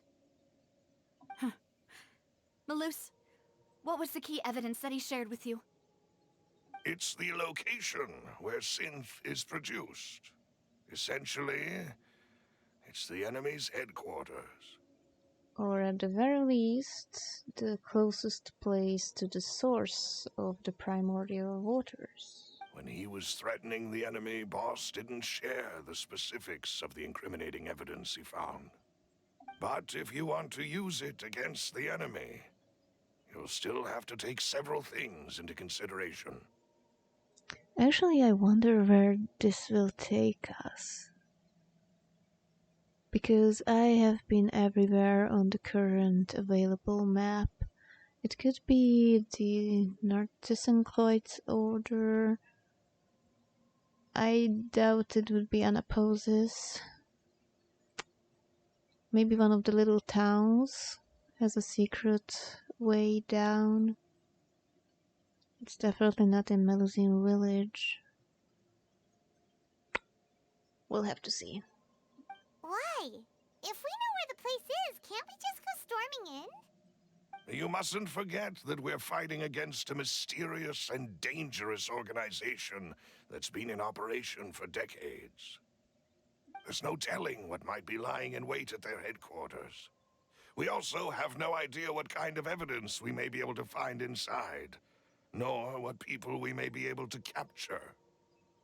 Or I still don't have... Well, it doesn't make sense if I still hadn't had all of the map, because my discovery is at 100% all across Fontaine.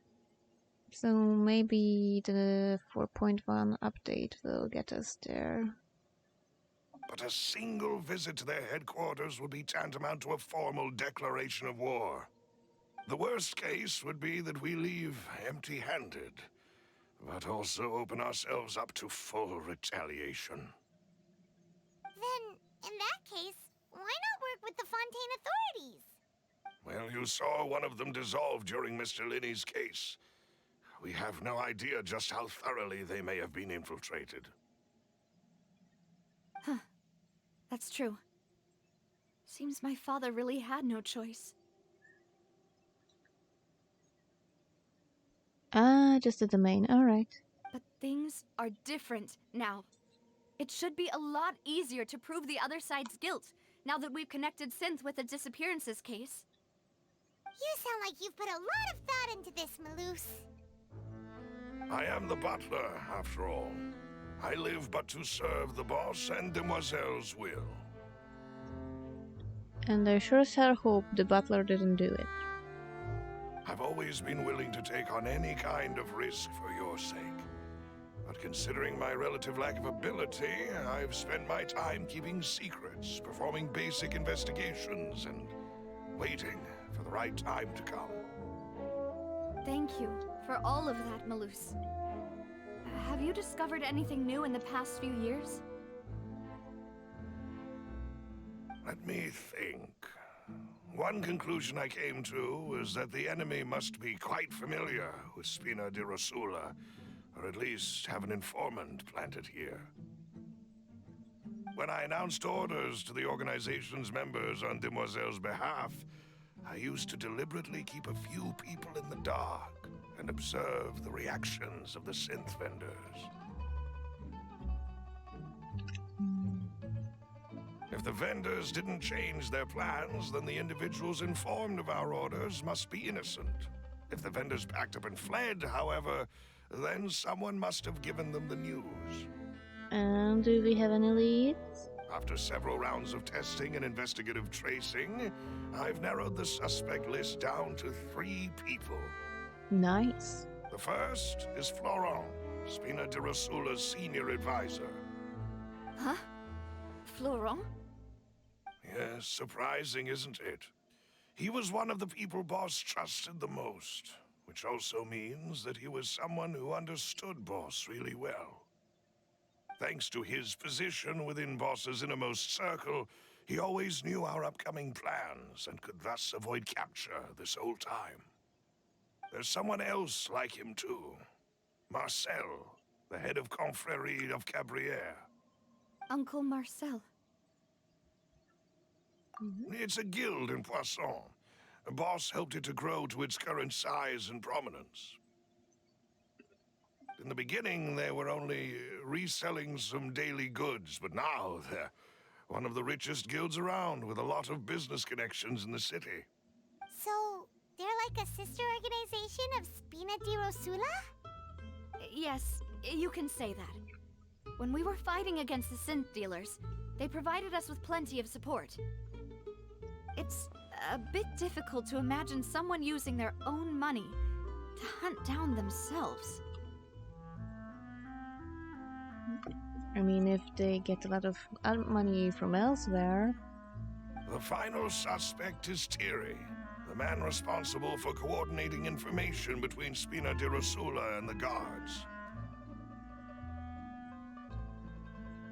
Although the guards mostly leave us to our own devices, there are still many activities we have to report to the local authorities. Since Thierry is always in the know about our current activities, he could theoretically always plan one step ahead. I mean, this guy is the only one who got a sus profile right now. Everybody else just kept doing what they were doing. I see. These are all people who I communicate with quite regularly. To think that the enemy we've been fighting against has been right next to me all along, among those I trust the most. It's almost too hard to believe. If you want to investigate them, please take every precaution to not alert the quarry. Judging from our experience, the enemy is extremely cautious. Even so, we are talking about this out in the open, where anyone could basically hear us. Just saying. Of course. And thank you, Malus. You've provided us with a lot of great information. You're too kind, my lady. I'm just doing my duty. Also, very, very last option. Malus could be the informant. And before I forget, proving Boss's innocence would also mean clearing him of blame in Jacques' death.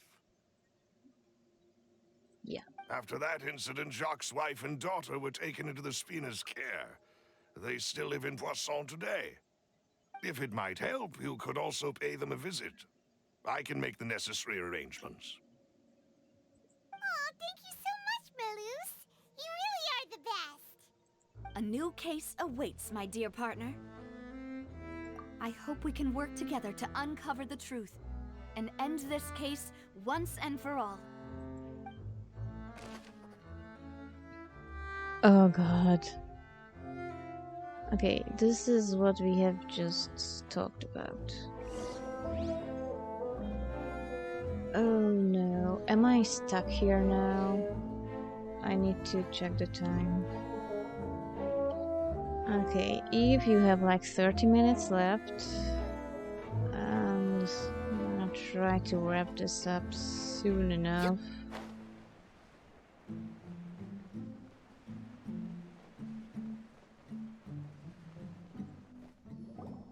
I hope It is I settled, won't then. be floating Please down. excuse me, and enjoy your conversation at your leisure.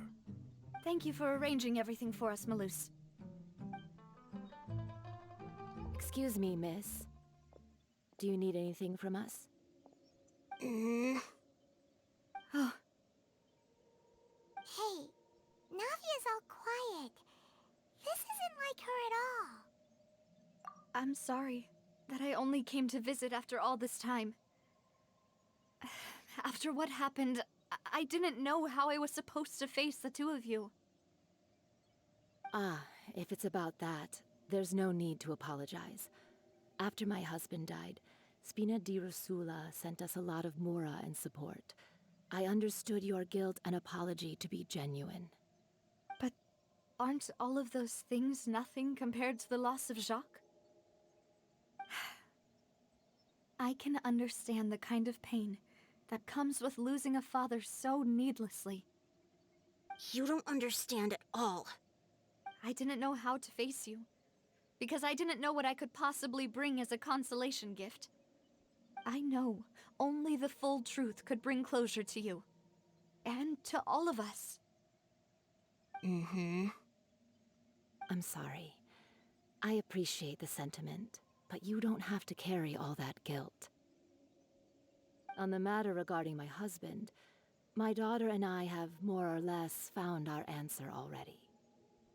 Would you mind sharing it with me? I really can't believe that my father could ever bring himself to shoot Jacques. I always knew that my husband's money was earned through others' suffering.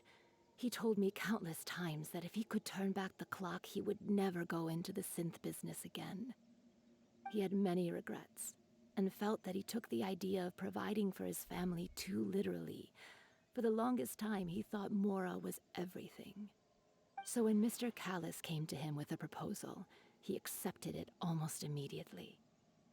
He tried to be as careful as he could, but even so, he was still found out by the higher-ups.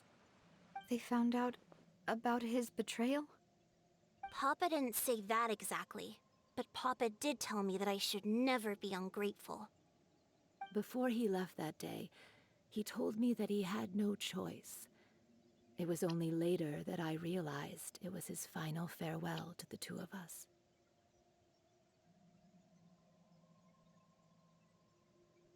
I don't know that for sure, but you could say that's the conclusion I eventually came to. Which is why I'm the one who should feel guilty. Callus had always taken great care of us, both when he was still alive and after he passed away. Even if he fired the shot that killed my husband, it was likely in self-defense. It is impossible for me to hate him for what he had done. But Mama, why is Papa still the bad guy if he did the right thing? Papa always wanted to be a good man, so why did he have to do a bad thing in the end? It's complicated. Well, things aren't always as they seem. You still feel like your papa was a good man, right? Yeah, Papa was a really good man. The best in the whole world. Then you should hold on to that. If a good man had to do a bad thing, then he must have had his reasons. Regardless of whether he left you a parasol or a sword. He must have done so to give you a better life. Actually, I think they must have threatened him with the daughter's life. Oh. Thank you for everything you've told me. I will definitely find the truth. The current state of things is not something I'm willing to just sit back and accept. I'm gonna guess that this is Navia's theme, because it keeps playing whenever she says something like that. Thank you. I'm very grateful to hear this from you. Even though your personality is quite different from your father's, your determination when you speak is really similar. You really think so? That's the first time anyone said that to me.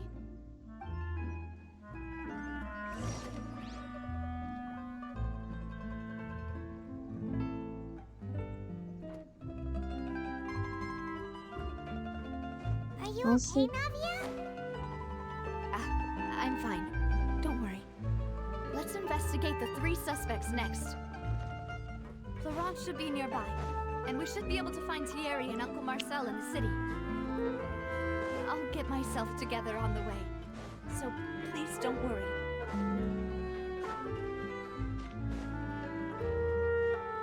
Yeah, it's just really weird timing all the time. The theme, I mean.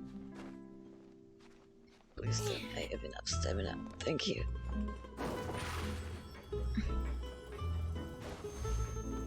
Man, these bridges are so easy to miss.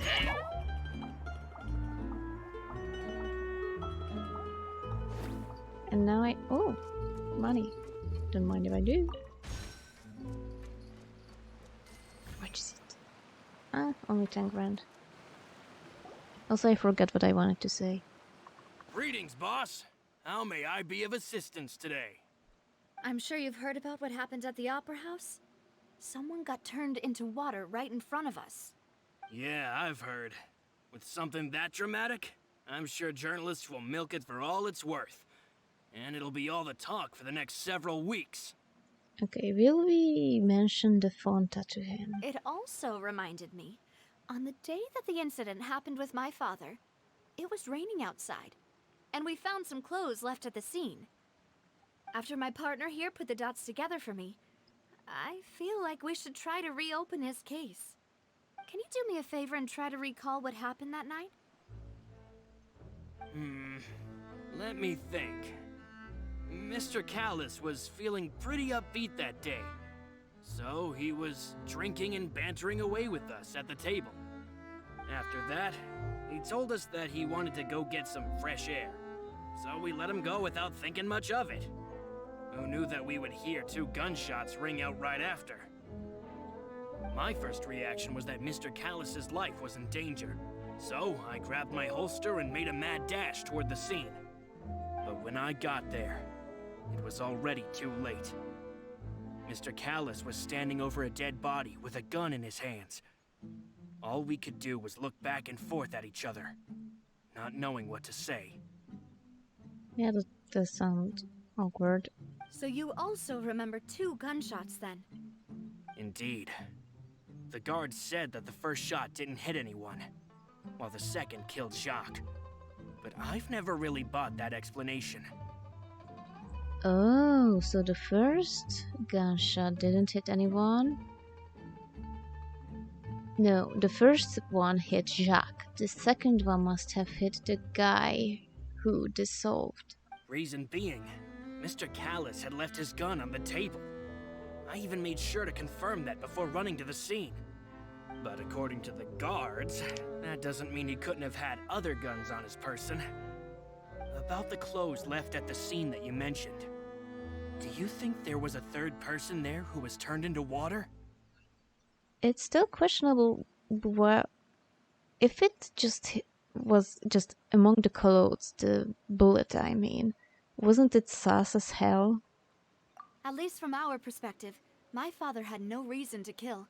So he would also have no reason to bring an extra gun with him.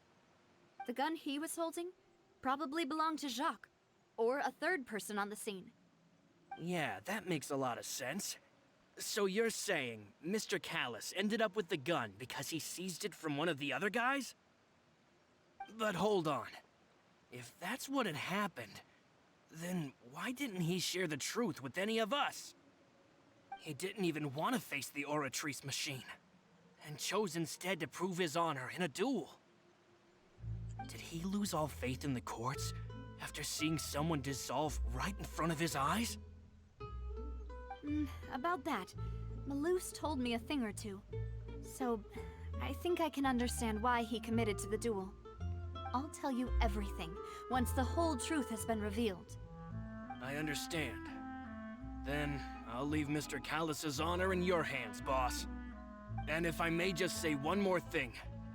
The whole Callus the Unfaithful epithet has been a thorn in my side since the day it was invented. Many people have laughed at me for still calling him Mr. Callus, even after so many years have passed. But it was Mr. Callus's trust that allowed me to rise through the ranks of Spina di Rosula and live the life I lead today. No matter what others might say, he'll always be the man I respect the most. And he'll always be my boss. Don't worry. I will definitely find the truth. You and all our other comrades at the Spina deserve to know the truth as well.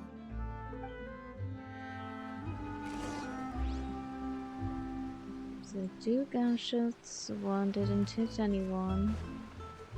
Quote unquote anyone. The second one probably hit Jacques, but it's the other way around. Where the hell are these people?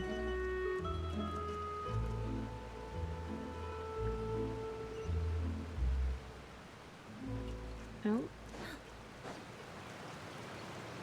Outside? Alright, I guess. I should have turned into a cat. Yep. Hop, hop.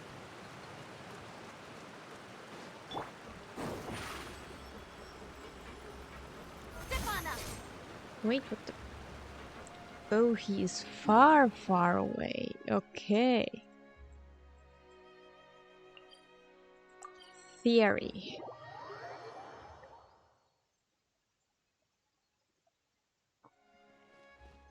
Yeah, you are our prime suspect right now because A, the other guy was also part of the guards, and B, you did a sus head movement while we were talking with Malus. Hey, Thierry! It's me! Oh god, are you telling me this will be a really, really long one? Oh, now, what brings you here, Miss Navia? I've heard that you made quite the name for yourself at the Opera House. I can technically close the game. Or what did you want me to do, Eve? Did you want me to meet someone else? Oh, so you've caught news of that already. Oh, okay. Hey, I'm also a member of the guards, you know. The way you make it sound, people would think I was sent off to Poisson because I had done something wrong. Are you sure there isn't a little bit of truth in that? Under normal circumstances, shouldn't you have been called back to the city already? I mean, where I work is really up to me. Let's just say I enjoy the ambiance of Poisson. Callus did a fantastic job running the town, building Spina di Rosula from the ground up and clearing many obstructions in my way. It would be next to impossible for me to find a similarly easy but high-paying job in the city. So basically, he's a different kind of sus right now. He's the lazy type of guy. Anyway, enough chit-chat. Are these two friends of yours? You, here for some formal business? Yes. These two are my partners. What happened at the Opera House made us realize that Linny's case and my father's may be related. We're trying to reinvestigate the details of my father's old case. Ah, I get it. You think there might be more to the case now that we know people can be dissolved into water, right? I was also flabbergasted when I first heard of it. If you want to go through the original files from your father's case, I can help you look for them. That'd be much appreciated. Thank you. Actually, I have another question. Do you have the authority to dispatch Gardamex? Of course. Without them, I couldn't possibly handle Poisson on my own. Why do you ask? We definitely can't use them to forcefully get more evidence for your father's case. Well, you see, just recently, we were attacked by a horde of unnumbered Gardamex in the city. So, if you hypothetically wanted to do something against me, all you would need to do is get rid of the mecha serial numbers and send them after me. Then you think too highly of my abilities. Dispatching mecha is very different from controlling them. If I had to make an analogy, when you order a dish, the chef will make it for you. You can ask the chef to cook, but not to massage your shoulders or carry your baggage. If you try to make unreasonable demands, the chef would just think you're out of your mind and ignore you completely. The same goes for me and my Gardamex. Removing a serial number is also not as easy as you might think. There are a lot of complex steps to it, and it's almost impossible to keep it a secret. So I can promise you, those mecha were definitely private units. They're certainly not cheap. So, whoever their owner is must be super rich, powerful, or both. Now that you mention it, though, being in the synth business would definitely be profitable enough to afford this. Yeah, he currently seems less sus in the way we need him to be. Oh, then you're officially in the clear, Thierry. Oh, thank you for the vote of confidence, Navia. Jokes aside, I'd like to wish you all the best with your investigation. I'll be staying in the city for a little while, so just come find me if you need any support from the guards. So, was there anything here that you wanted me to see? Also, can I go back into his office just to see if I can nab anything?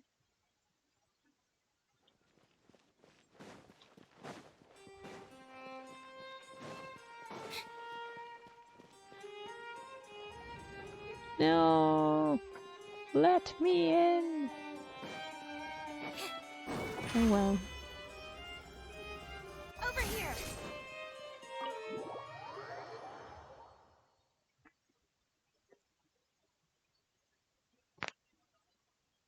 That was my shoulders.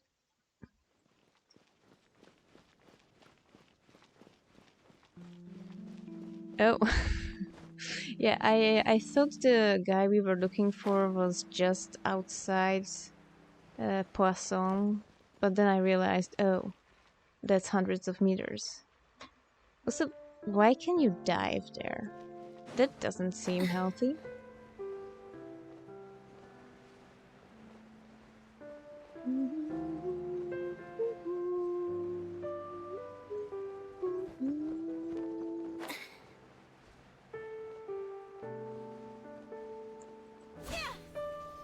is this place?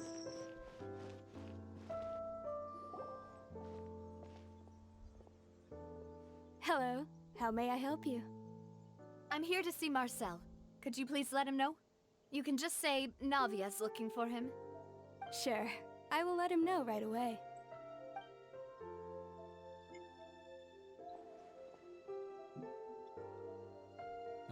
Navia, hello. Sorry to keep you waiting. I'm not as young as I used to be, so my legs are giving out a bit. Oh, man. Oh, it's all right, Uncle Marcel. There's no need to stress. I just wanted to talk to you briefly about what happened in the Opera House. I'm sure you saw everything too, right? Oh, he was there. Yes, I've never seen anything so strange. Okay, that's already sus if he's there. Okay, there's a weird butt right here. Whatever, ignore it. Oh, you were at the Opera House too? That's right. I went there with Navia to see the magic show. Who knew it would turn into a whole murder mystery? It would be cool if I remembered you from the show, but I don't. I also witnessed your marvelous sleuthing work. Quite impressive. To beat the Hydro Archon at her own game on her own turf, I can already imagine everyone in Fontaine discussing your exploits over a few glasses of wine. Oh, Paimon doesn't want to become the talk of drunkards. Honestly, Paimon, drunkards are mostly found in Monset. This seems to be their second base only. Apologies. It's just how Fontaine is as a nation. Everyone loves drama and theatrics. Uncle Marcel, you've also noticed that other thing, right? The fact that humans can dissolve in water? Yes, I was reminded of your father's case right away. Is that what you're investigating now? Exactly. I still don't have much solid proof, but I can sense that the other side has already begun to act. Oh, and what makes you say that? We were attacked on Araneus by some unnumbered Gardamex. And there was also an attempt to get me to drink water from the primordial sea. If not for the vigilance of my partner, I probably wouldn't even be here talking to you right now. I wouldn't say vigilance, it's Paimon being unattentive. Oh, you're giving us too much credit. Wasn't it you who protected us? Alas, it seems things are heating up again. The peace that Callus sought so dearly will soon become a thing of the past. But rest assured, Nadia, Poisson will always remain a safe haven for you. If you're scared, you can always return there. If anyone dares to lay their hands on you there, the Confrérie of Cabrières will use its funds to the last Mora to bring them to justice. Thank you, Uncle Marcel. But I don't intend to go into hiding. I'm going to strike while the iron's hot. Do you have any new thoughts on my father's case? About that. Sorry, my age is catching up with me, so it'll take me a while to recall my memory. The Confrérie was responsible for that banquet, so I was out and about the whole time making sure things were running smoothly. I didn't even have the time to drink with the guests. Then I heard the sound of a gunshot, and the rest was history. Okay, that's sus. Oh, it's okay. No need to push yourself. We'll ask around some more. See if there are any valuable clues elsewhere. Sounds good. Just let me know if you ever need Mora. But maybe this is also suspicious in the different way, because we know Lenny didn't hear a weird sound because he was doing some other criminal activity. So Marcel may have been out for the first gunshot and heard the second one only, which is still really weird because they must have followed each other quite closely.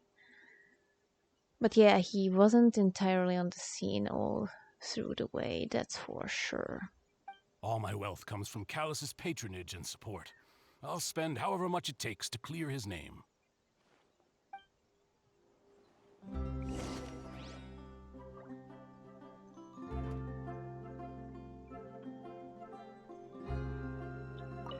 Nothing else on them? Why do these kinds of things happen to the kindest people? Nope.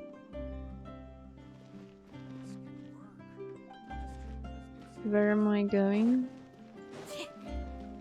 To this plaza with the thingamajig energy resource. Yeah. You want me to go up?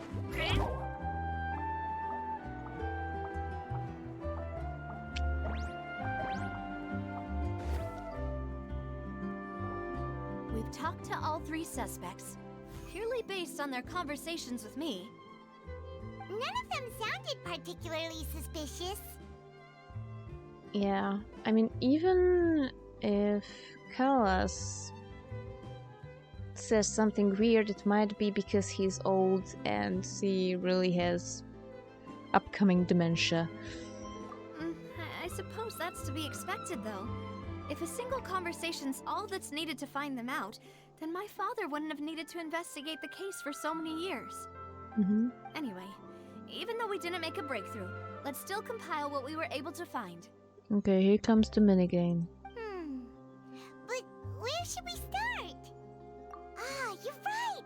Flora mentioned that Callus probably only ended up with the gun because of circumstance. That makes sense. According to Jacques' family members, he already told them that he had been discovered, and that he had no choice before he left home that day. Yeah, basically, he knew he was gonna die. If I had to guess, he probably received an order from the synth boss to kill my father. Had he refused, he and his family's lives would have been forfeit. So, Jacques fired the first shot?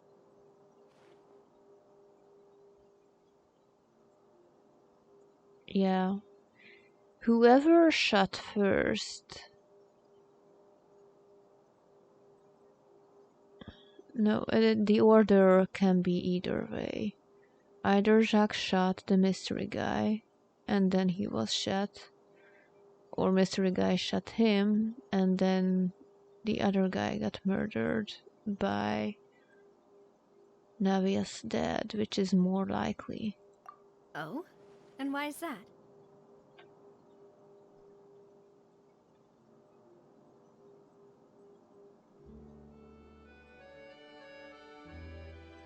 Oh, that's a good point. Jacques probably already knew that he was just being used as a tool for murder. And once he had completed his mission, he'd be of no more use to his boss. So, what would make more sense from his perspective would be to turn his back on the order and seek protection from my father. Makes sense. But without evidence, that's still just a theory. And even then, why did any one of the 3 have voter to dissolve somebody? Besides Jacques, the attack from the Gardamex has been bothering me quite a bit as well. Yeah, that's a power move. It's obvious that our enemy has become more antsy after the secret of the primordial seawater was revealed. Do you think he knew, even then, that we'd follow this lead to the end? Given everything that's happened since, it's quite possible. But who among the 3 suspects would have the ability to control privately owned Gardamex? Okay, what were their names again? Florent was the guy. Thierry can dispatch them. What? Oh yeah. But even then, okay, safety measure dissolving is also an option, but can you do that after you die? Also, how do they do that? Do you have a primordial water capsule inside your body or something like that? Anyway, Florent seems to be the least sus of these 3.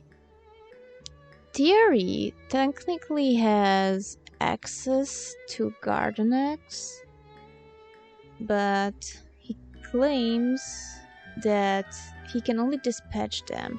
Their functions are like ingrained in their programming. Also, he knows that it's hard to remove the serial numbers. Marcel, he's an old goat with a lot of money who can own private Gardenex, and only his story doesn't really match from what we know. I think it's him, but my second guess would be Thierry. Uncle Marcel? My father did really trust him. And they worked together on a large number of projects. Maybe that's how he got to know Jacques. And with funds from the Confrérie, he could also afford a large number of Gardamex. It's still really hard for me to imagine, though. After all, Uncle Marcel has been around since I was just a child. It depends on what kind of person he is, which we only know the basics about. We have barely talked to him. Also, wouldn't this mean he has been spending a whole lot of mora and energy to fight his own synth business?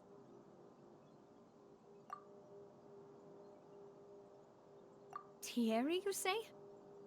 Huh. It is possible that he's figured out a way to convert the Gardamex for personal use.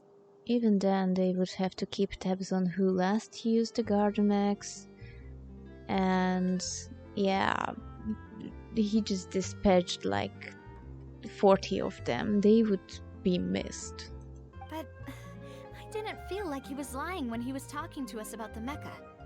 I also don't think he'd be able to keep that kind of tampering under wraps. Also, maybe the butler did it. Yeah, had he actually tampered with the mecha, we'd be able to prove it with a simple check of the guard's inventory. Yeah, exactly. That's why I think he's not If it. the mecha were taken from the guards, it should be pretty easy to find out when and how that happened. But Florent also doesn't really make sense. Florent?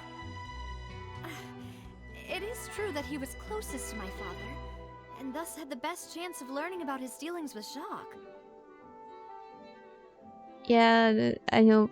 Like, have you checked the One Piece live action, Eve? It's just the butler always did it. Is also some of the rule with the Usopp arc. And I have just rewatched it a bunch of times with reactions, so... But as Spina di Rosula's advisor, his work mostly deals with personnel and security, so he shouldn't have much means when it comes to finances. Actually, I'll be honest, Steve, I knew I wouldn't be able to watch it because it's exclusively on Netflix and they don't even tend to publish their stuff on DVDs or Blu-rays. But I already knew most of the story, so I just watched reaction videos and got the gist of it. So you're saying he's too broke to afford a mecha army? Exactly. He can't. And even if he could, I don't think he would be able to dispatch a whole group so quickly. Who could it be?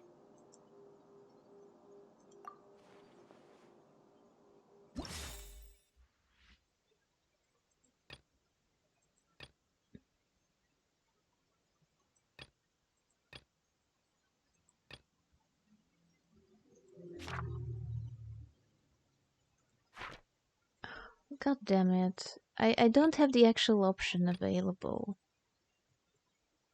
I mean, out of these three, Marcel is still the most likely. Do we have to put the story together? Everything through, Uncle Marcel is indeed the most suspicious of them all. Could we be missing other suspects? Malus didn't know about the people turning into water thing when he narrowed it down to these three, did he? Yeah, Melus is his name. He's my prime suspect for the time being. Malus has always been very reliable, and his judgment of others' trustworthiness has been fair and well considered. When he laid out his case for the three, the rationale he gave me made a lot of sense as well. The suspect is knowledgeable about the Spina's internal affairs, has the means to dispatch Mecha to assassinate us, and possesses significant intellect and foresight. Even if I don't want to believe it, I'm starting to see how things could all tie back to Uncle Marcel. With the intellect thing, he's fading, so that's our tip to know that he may not be the actual prime suspect here. Well, we still have another trump card on top of all the theorizing and speculating. Yes, Malus did say that charging straight in there would be extremely risky. But we don't have any other options right now. Yeah, he probably didn't expect us actually going there and instead sent us here to prepare leaving that place with all the information we are looking for. We need far more solid proof before we can hope to go charging in on our enemy. Navia, here you are. Oh, I've been looking for you. Huh? Aren't you the guy from the guards? Did something happen? Yeah. News came from Irenaeus just after you left. We've got another trial on our hands. Oh, this is where Child gets clapped. Wasn't that place built specifically for holding trials? What's so newsworthy about this one? I'm actually more curious about what happened to have Child on trial. Maybe he was fighting someone and they also dissolved into water. I know. But they said the person they're putting on trial is a Fatui harbinger called Tartaglia. What? Is that someone you know? Yeah, he's a weirdo who claims I'm his friend because I punched him really hard and he found it hot. I can't provide you a better explanation than that. Yeah, we know him. Maybe even a little too well. Well, he's been accused of being the true culprit behind the serial disappearances case. It's absurd, don't you think? It actually is. Wait, how? None of our investigations have had anything to do with him. Also, he was generally busy everywhere else. That's what I thought was strange about it, so I came to tell you the news right away. If the charge against him stands, then it'll be next to impossible to get the guards to support any of our planned investigations. Also, this is fascinating because this basically proves that the Fatui have nothing to do with this. Isn't it 20 years? I'm pretty sure it's been 20 years, but yeah. A child is, I would say about 24-ish, personally speaking. 22 to 25. So yeah, as far as I'm concerned, he's a baby. Right, because they'll think they've already found the culprit. Yeah, and it'll be a lot harder then to clear Mr. Callus's name. I understand. Well, partner, what do you think we should do? We still haven't found any conclusive evidence. Since we see the cutscene, I'm gonna guess we are going to the jury.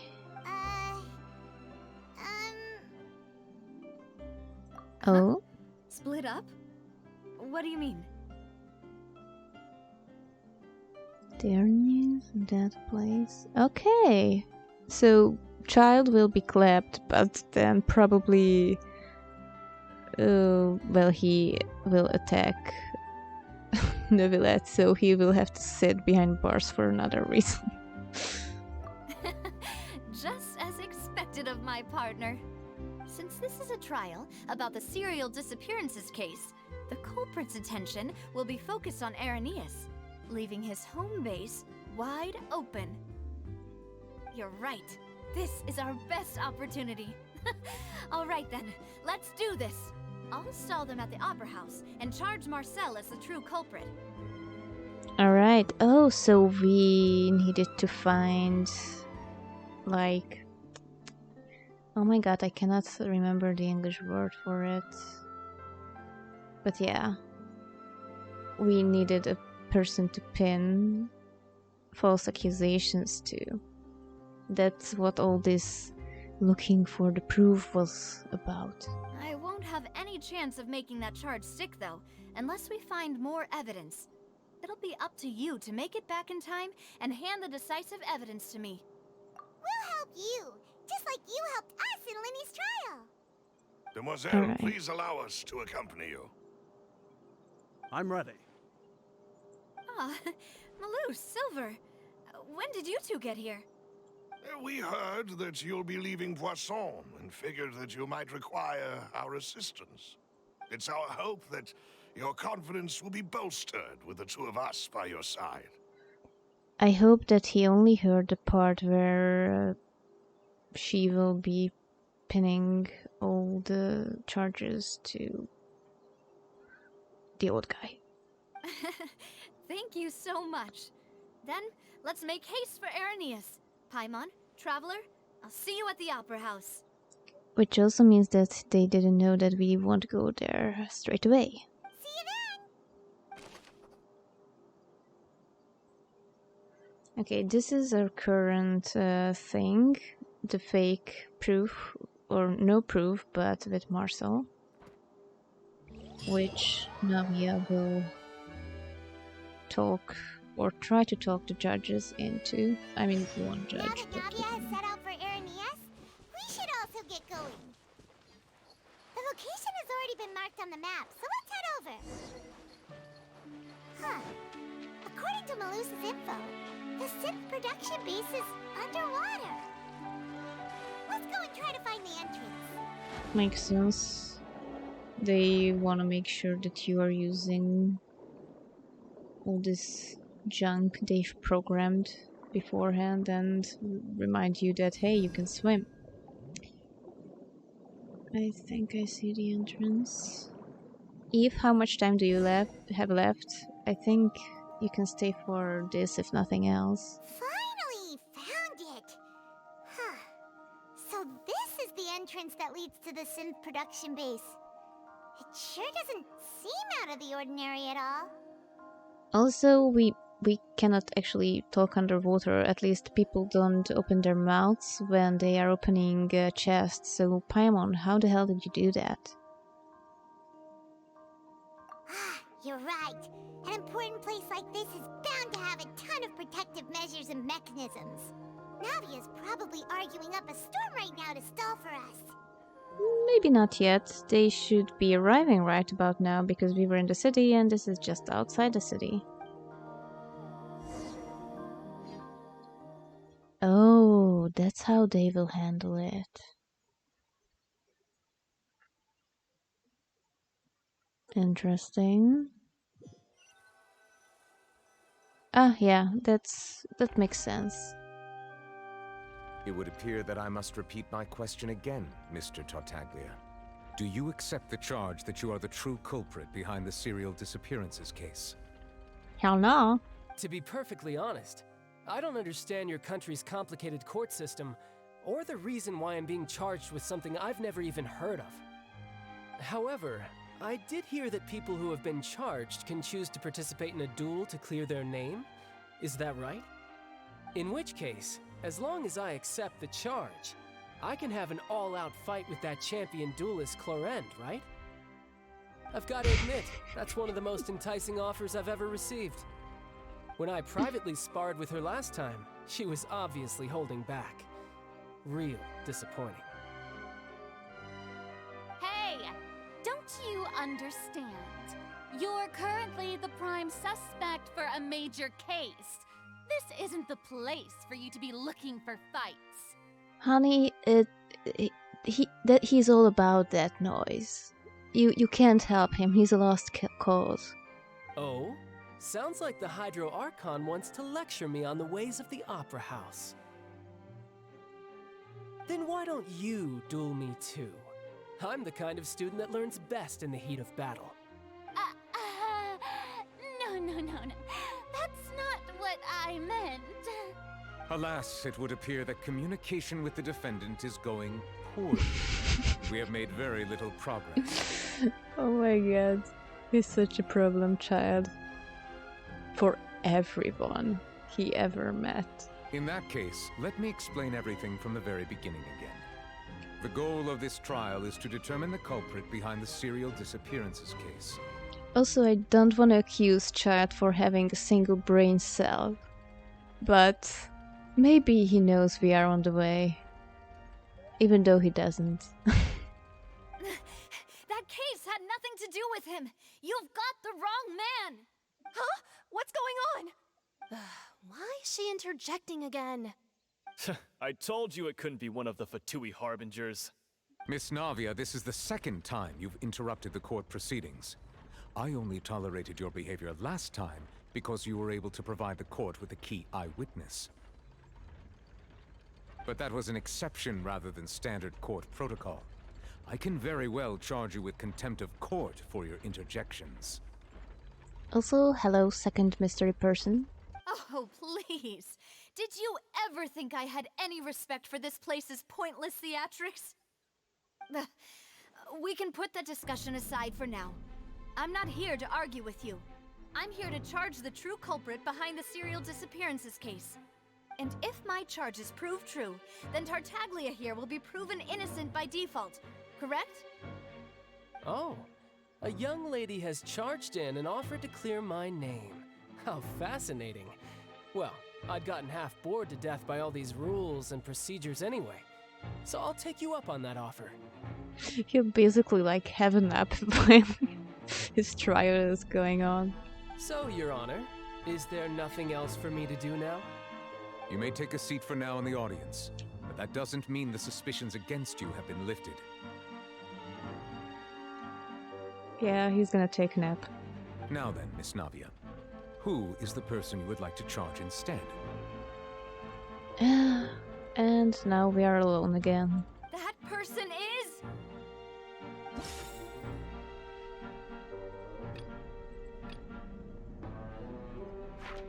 Okay, we have already...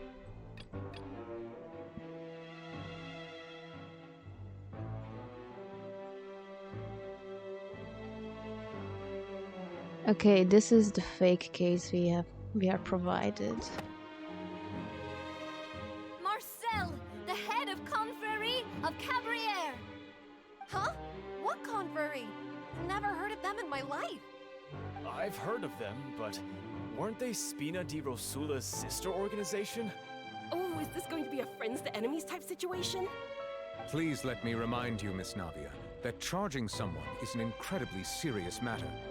Committing to the charge also means taking on the legal responsibilities associated with it. And if the charge fails, depending on the circumstances, you may also be charged with the crime of making a false accusation. Knowing this, do you still wish to charge this man? Yeah, she's putting everything on us now. Yes, I do. In that case, I declare the charge to be valid.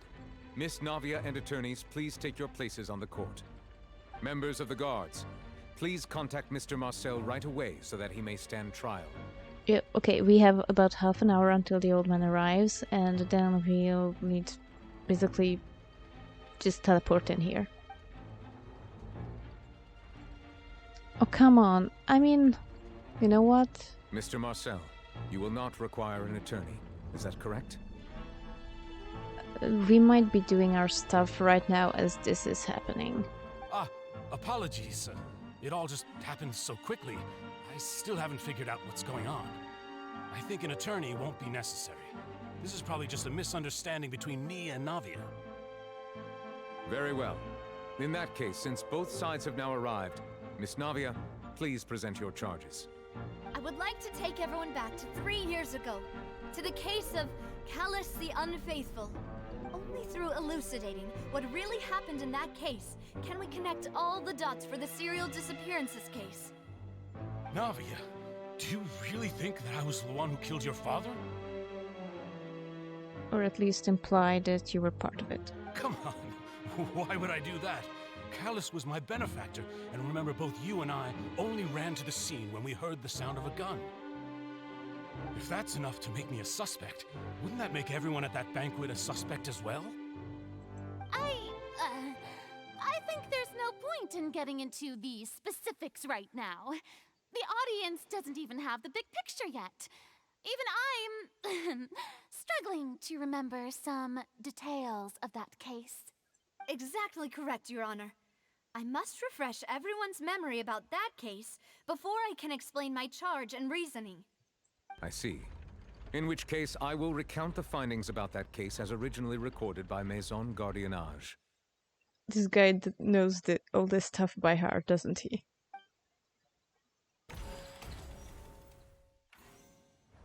On the day of the murder, Spina di Rosula hosted a large banquet in a countryside estate owned by the Confrérie of Cabrières. During the banquet, all attending guests heard 2 gunshots from the courtyard. When the guests arrived at the scene, they found the primary suspect, Callus, holding a gun, while his acquaintance, Jacques, lay dead from a gunshot wound. The guards' investigation did not recover any other firearms from the scene. As a result, they concluded that the suspect's first shot must have missed, while the second must have taken Jacques' life. The suspect did not dispute this conclusion, and also declined to defend himself in court.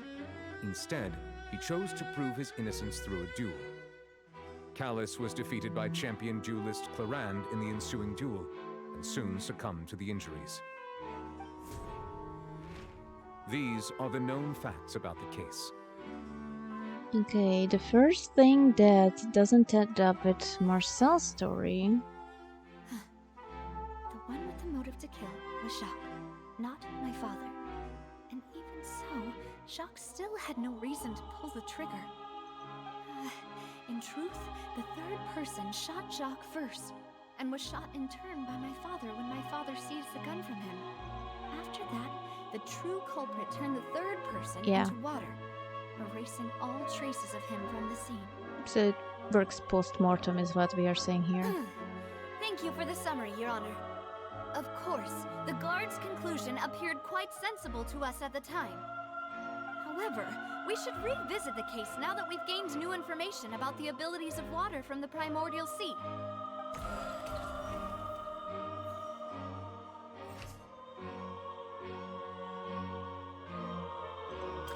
Okay.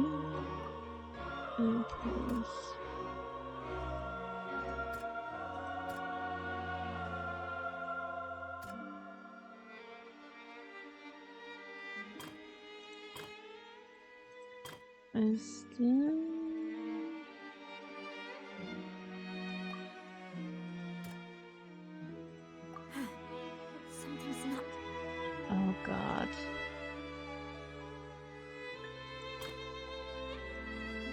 Here's the thing. This assassin first shot Jacques, then turned to shoot Callus, only for Callus to wrestle the gun from him and kill him instead.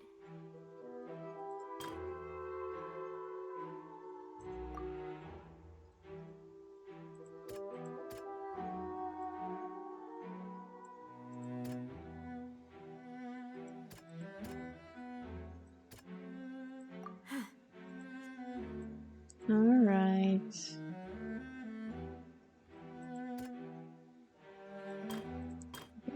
Can I? For the love.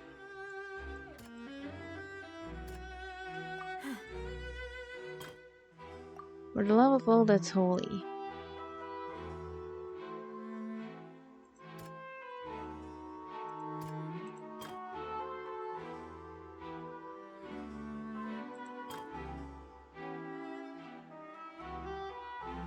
This is still the most enjoyable part of this thing, but usually there are at least two things that are relevant and you get 0 clues as to which one is the one you need.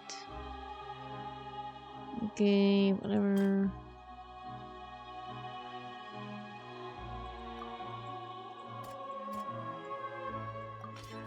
The testimony of the victim's family confirms that Jacques had thoughts of assassinating Callus when he set out for the banquet. Yes, I know. However, it's a clue, but... in the end, he reconsidered, and instead shared everything with Callus, hoping to seek the latter's protection.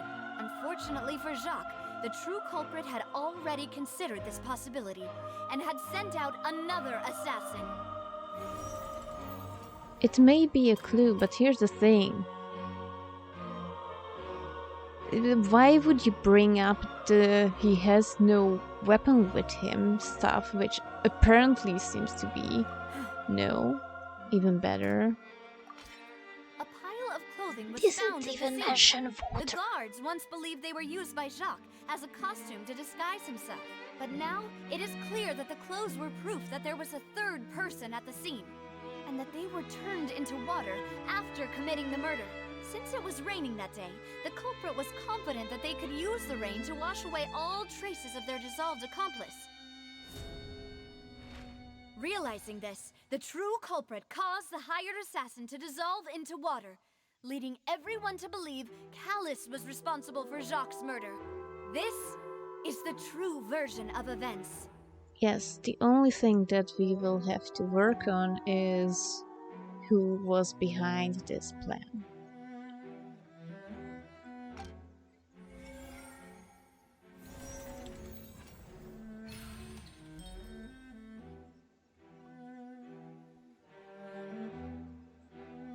So that's what happened. Wait, you're telling me something as dangerous as water from the primordial sea has been used for all these years? What a great theory. It also explains Callus's and Jacques' respective motives. I guess they didn't shoot each other after all. Mr. Marcel, you are the one being charged with the crime.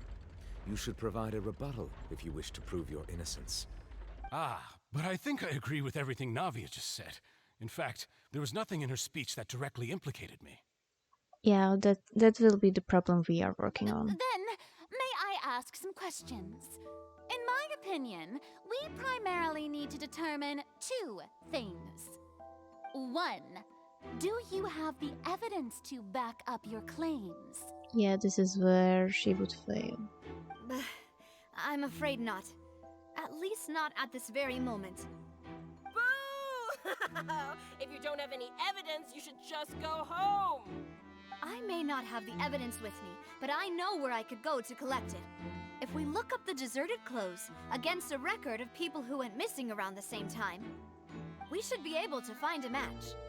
Considering the serial disappearances case, the guards probably kept careful records of all missing persons from around that time, regardless of age or gender.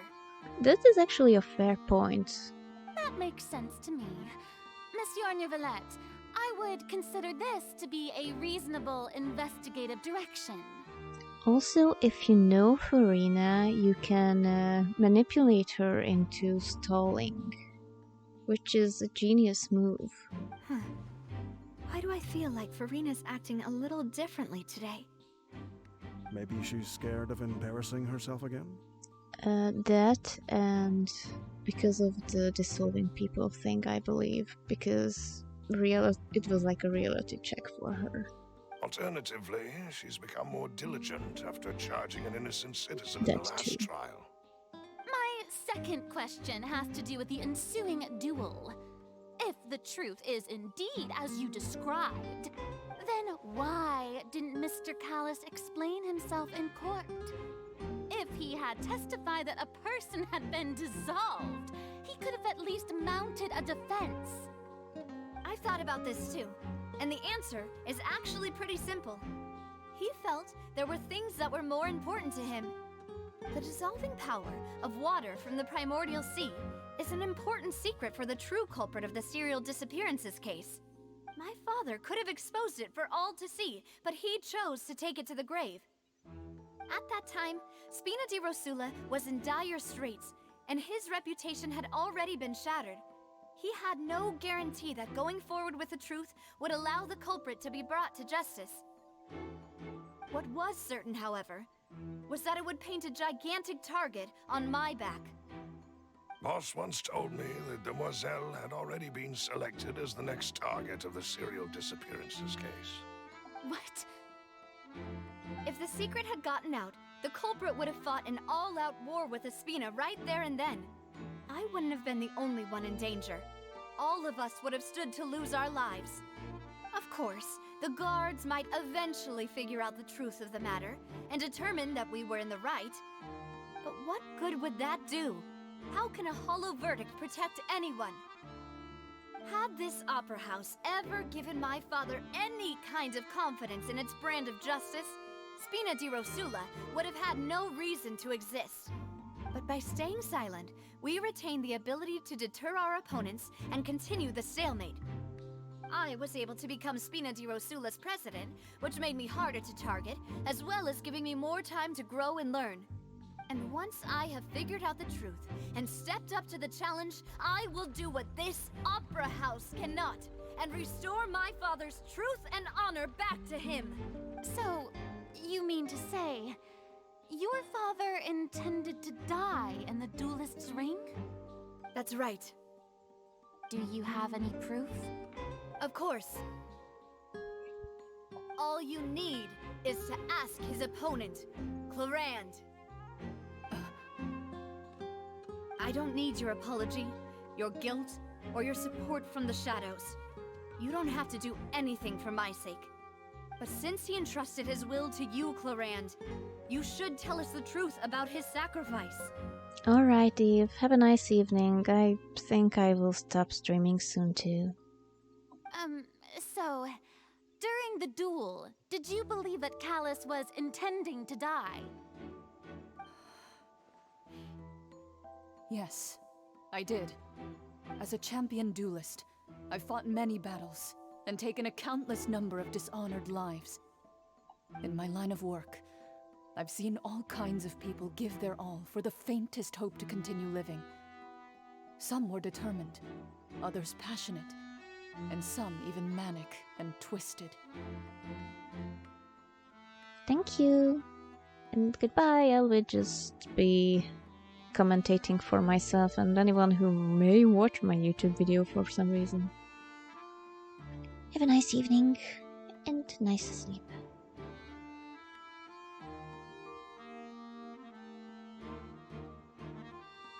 Just one look and I can tell if a duelist is hoping to live or if they're looking to die. I hereby swear on my name and honor as a champion duelist that Mr. Callus never intended to leave the ring alive. Since that's your testimony, I have no more questions. It appears there really are good grounds to reopen this case. I concur. However, Miss Navia, you still have not explained the link between your father's case and the serial disappearances case. Oh yeah, this will take some time to explain too, which is good for us. Also, can I fight already? Right? What she said was fascinating, but kind of beside the point. Wait, weren't they just talking about the serial disappearances case? Of course, Your Honor. The two cases are connected via a matter of timing. In my father's case, the culprit intended to kill both Jacques and Callus. As a result, they planned to act after hearing 2 gunshots. And at the end of Linny's trial, the culprit also only dissolved the victim in front of everyone because they realized they were at risk of being identified. The culprit could only time their actions so precisely if they were already at the scene. Coincidentally, Marcel attended both the banquet and the trial. So that's why you suspected me. Even after hearing your reasoning, I still can't help but find it a little preposterous. Play along, man. We'll get there. I'm used to it, though. You've always been an impulsive and sentimental child, Navia. It's one of your most endearing traits. No need to appeal to pathos. I won't try to refute your points one by one, but even if everything you just said was true, can you prove that I was the only person present at both events? It was the butler. On top of that, does a person have to be physically present to control the timing? Can't someone remotely monitor the place? Know what she can say to that. I know that even with that, you might still think you can reduce the list of suspects with some further investigations, until I'm the only one left on the list. Alas, who won't feel at least a little hurt by an accusation of murder from a girl you see as your own daughter? But if I were to dismiss this completely, you'd also think I'm not being considerate of your feelings. Ah well, let Uncle Marcel teach you another lesson. Do you know what the biggest flaw in your reasoning is? No proof. I suppose you're gonna tell me anyways. It's timing again. I'm a businessman by trade. From that standpoint, there's no reason for me to kidnap young women. It's a high-risk action with nothing to gain. In addition, I left my home in Snezhnaya when I was young to come to Poisson and work in some trade. My business only thrived when I received Callus's patronage. It is an interesting side note that he's from Snezhnaya. But the disappearances began before I ever stepped foot in Fontaine. Okay, that is a good point. I do apologize, demoiselle. This was my mistake. No, it's not your fault. I'm sure he had come prepared. Is there anything else you'd like to say? Would you like to check the date of my first business license against the first known case of the serial disappearances? I mean, why not at this point? You can also take a look at my border entry records, or ask my friends and family when I left Snezhnaya for the first time. Could those records and testimonies do something to appease the unspeakable anguish in your heart? Seems like she got the wrong guy. At this rate, Navia will be convicted for falsely accusing him. I think you've done a superb job of dissecting your father's feelings as he neared the end of his life. But aren't you going against all of his wishes and expectations right now? He wished for you to become more rational, collected, and conscientious, instead of dwelling only on your own feelings. Once you've learned to be more considerate of others' feelings, and to stop rushing headlong into things, you'd have met most of his expectations. This isn't just about me, and it never has been. The biggest difference between me and the rest of the victims is that I still have the ability to search for the truth, while that same agency has long been taken from them. The people whose families were destroyed by synth abuse, the people who lost their loved ones to the serial disappearances, and the people who suffered tragic ends due to their sense of justice. Many people's images are flashing before my eyes. I'm sure some are coming to those of you in the audience as well. And whose image do you see, Marcel? Is it a man named Vacher? Huh. Oh, so you do know that name. That is interesting.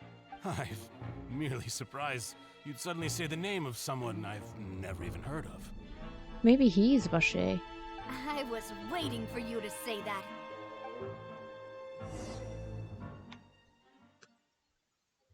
Okay, I can finally fight some. But please let me switch teams.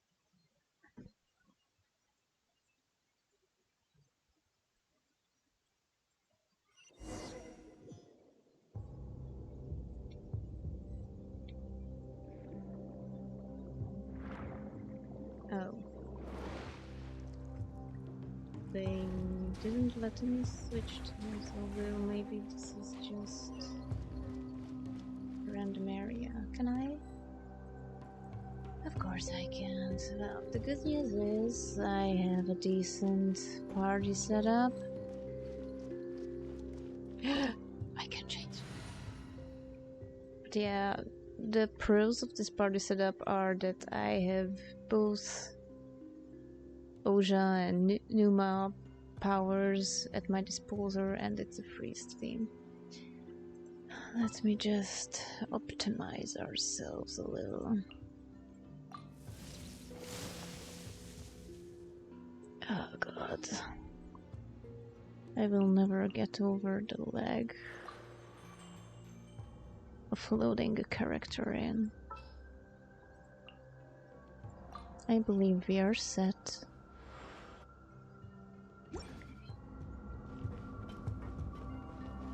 Illusion shattered. I see everything. Hold the line. Stabilize. Yeah. Yeah.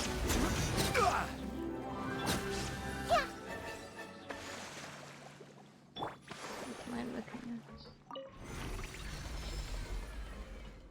Whoa! The floor is going up! Is it because of this mechanism in the middle? That guy really prepared a lot of stuff for this place.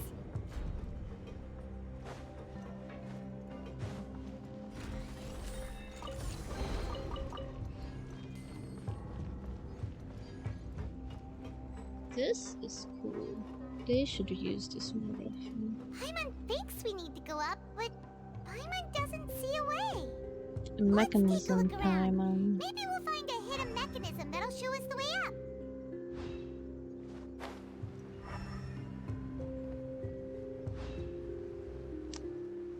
This seems to be it. But first... where's the thing?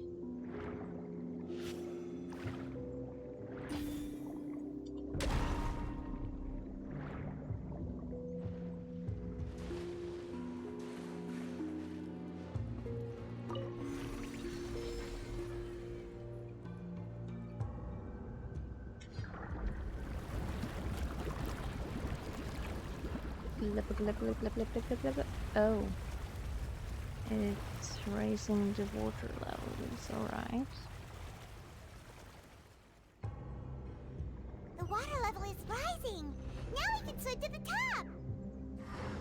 But this is still a ways away from where we need to go.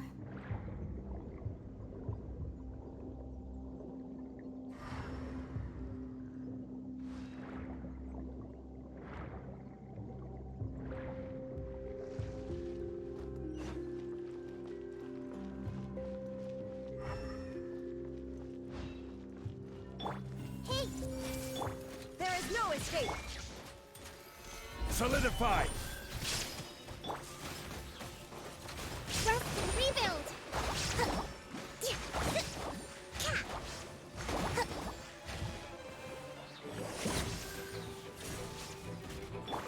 I see everything! I will have order.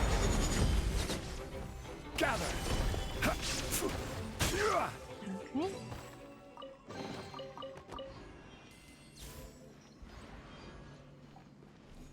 One man's stone is another man's treasure. Drill me.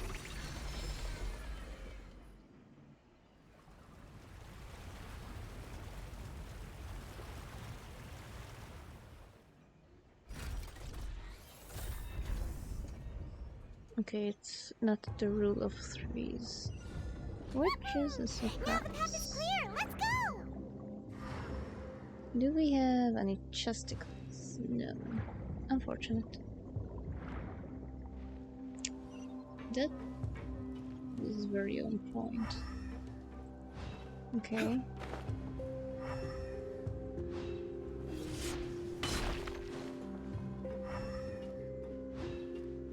Oh, I cannot go out.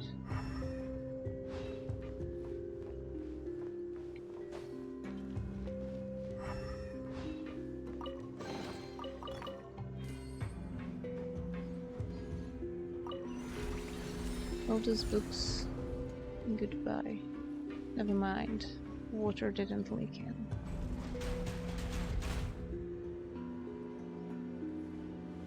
Okay. Let's go across. Nothing out here. Shine down! Hey!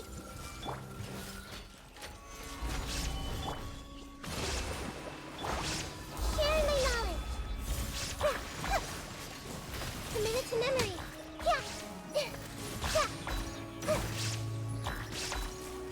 I see everything!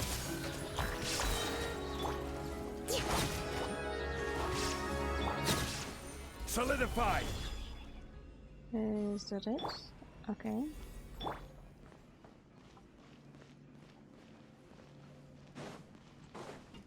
Yeah. I see I still have a viewer. Either he forgot to turn the app off, or hello, mystery person. After all that, we finally made it to the innermost sanctum. Is this the primordial water? Though, as expected, the mastermind isn't here. Please tell me we don't flashback and just get out of here first. That's right. Then let's hurry up and find some evidence so we can get back to the Opera House and help Navia. Okay. Do I get to collect it though? Okay, seems like I can. What's all this? Aw, it's a bunch of really cute things. What does that mean, Paimon? Accessories, a hair tie, a necklace, even a makeup box. Sounds to me like it's victim stuff. Oh, Paimon sees it too, but why are all these cute things labeled with different girls' names? Yeah. Huh? You mean the girls from the serial disappearances? They were brought here? And then they were turned into water. But that also means that we have like gajillions of oceanids floating in these waters. And all the boxes of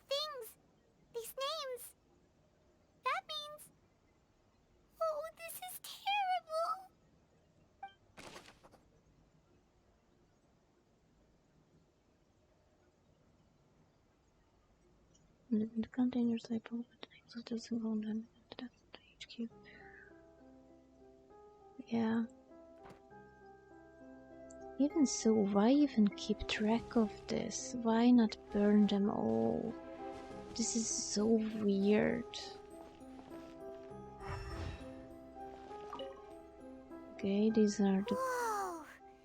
There's so Is it much synth? here! Yeah. And so many bottles of ingredients that probably just contain the waters of the primordial sea. Yeah, that's a lot. Mixing in progress. Ready to drink? Stock sample? Huh. They've also got all the synth pretty clearly labeled. Whoa, there's even fruit-flavored synth? Yep, it's super obvious.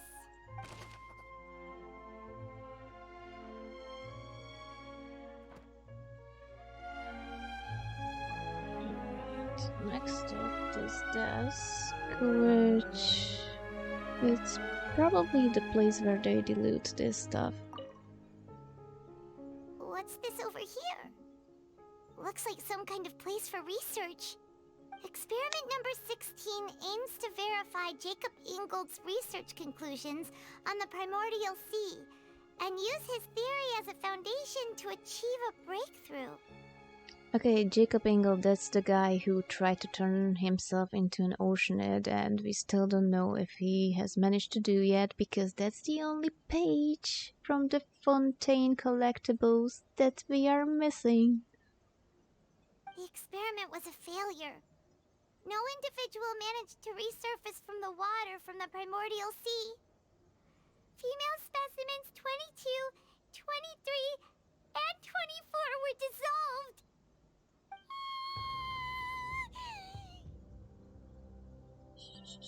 They are still kinda here. Sorry, Traveler.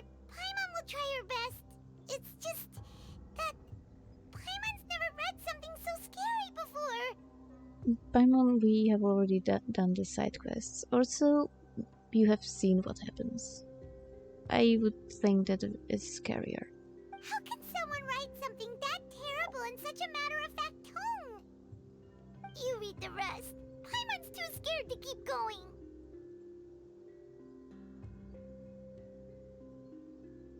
Vignerie?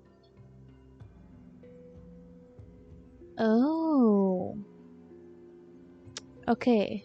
This is most likely the Vaucher guy. So that's why he did all of these experiments. But did he really think he'd be able to find a way just by dissolving people over and over? That's just insane! Yeah, I guess so. Huh? Isn't that the name you heard by the fountain? Paimon thought he was an eyewitness in the serial disappearances case. Yeah, he is the researcher. He probably gave her the first bottle, not even thinking something like that would happen. You mean Vaucher is the one who did all of these... experiments? So that's it! Vaucher was no victim, but personally took his lover and... No, that's not it either! If that's the case, why would he want people to resurface from the water? Yeah, the initial case was a horrible accident, which he has been trying to fix with more than unquestionable methods. In any case, Paimon will write it all down.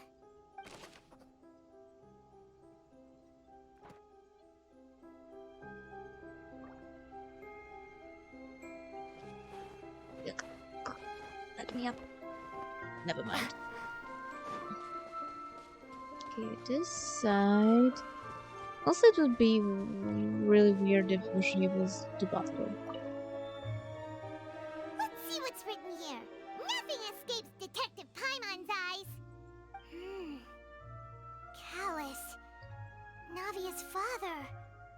Oh, this seems to be an investigation report on him. Yep, it's about finding someone to assassinate Jacques and Callus because of a lack of confidence that Jacques himself would go through with it. Man, we will be solving all of these cases in one go. Let's go, man. This should prove the existence of the third person, right?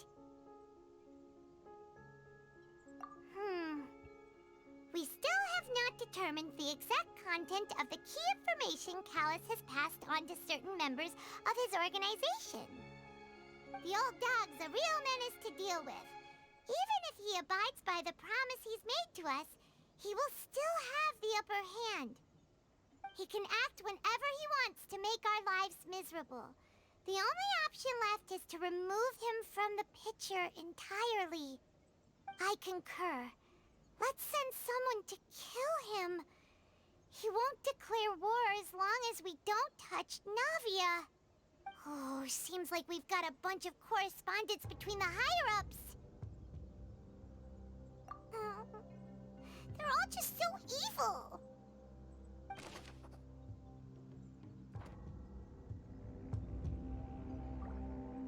Okay, continue. Yeah, this is most likely the weird vulture. Where does it even go? Do I know where I am on the map? I'm not on the map at all, but I'm roughly here because that's where I popped up. This is where we entered the lab. Oh, look! There's an important-looking basin over here, and it's full of water. That means this is where they make all the synth, and that special water is the main ingredient. If you dilute it with normal water, you'll get synth, but the pure stuff can dissolve a human. It looks alive. High key. Paimon will take notes on this incriminating evidence. Might wanna take a couple of photos too, just saying. We have a couple of cameras at our disposal. We've looked at almost everything here, and it seems like our theories were spot on, but... Yeah, there's only one real question left. Yeah, we haven't found anything that reveals his true identity. No wonder even Neuvillette wasn't able to find anything. Whoever it is probably destroyed everything to do with that name a long time ago. That way, even if we bring all this back to the opera, we won't be able to identify the true culprit. Sure thing. Paimon won't admit defeat to this guy either. Do we go now?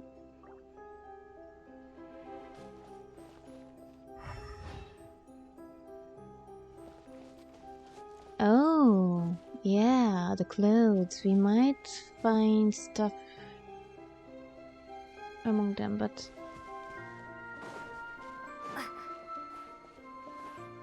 otherwise... I don't know. You take that side and Paimon will take this side. Check everything carefully. We'll find something for sure. Yeah, this is where we lose a lot of time while the trial is going on.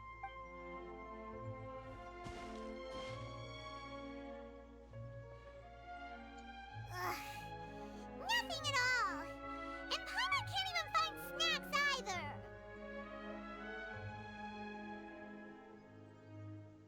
Oh, did I? Whoa, really? Let Paimon see. Vinier. Isn't that Vache's lover's name? Mm-hmm. Then you found her diary. Let's see. Also, it would be fun if Vinier would appear as a witness, even she's like trapped right outside of the courtyard. Aw, it's just a normal diary chronicling their love story. She was so sweet, too. Oh, Paimon feels even worse for her now. Okay, and that name would be... wait, I think it's mirrored. Blah.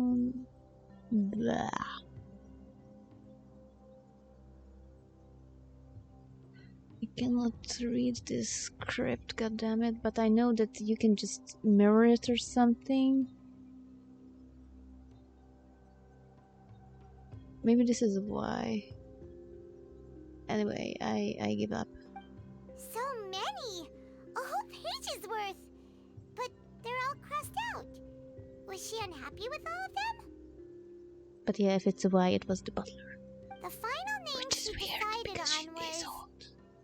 Marcel.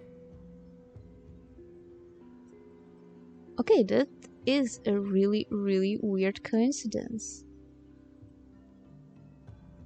So... maybe we hit the nail on the head? What the hell? Wait, but Marcel's pretty old.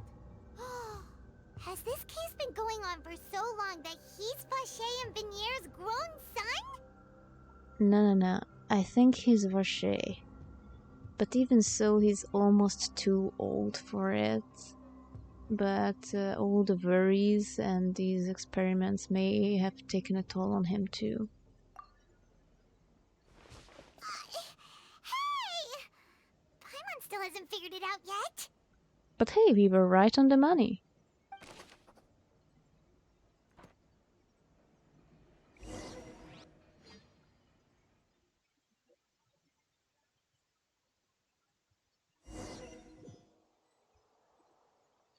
Anyway, child is about to get clapped. Do you see, Marcel? Is it a man named Vacher? Oh, we are backtracking a little, okay. Huh. But yeah, my hunch was good. Maybe I should be a detective. Oh, so you do know that name. Except I wouldn't, because it would involve dealing with a lot of people and yeah, getting my nose where I don't want it to be. I'm merely surprised you'd suddenly say the name of someone I've never even heard of. We just look into the mirror. I was waiting for you to say that. Navia! We're back! As expected of my partner. I just knew you'd return in the nick of time. Just how often do you intend to flout the rules of this court? It's all right, Monsieur Nervalette. Given their confidence, I expect they've found the crucial evidence.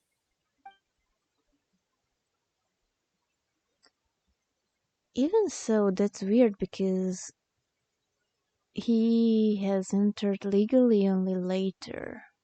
So the actual mastermind is still out and about, huh?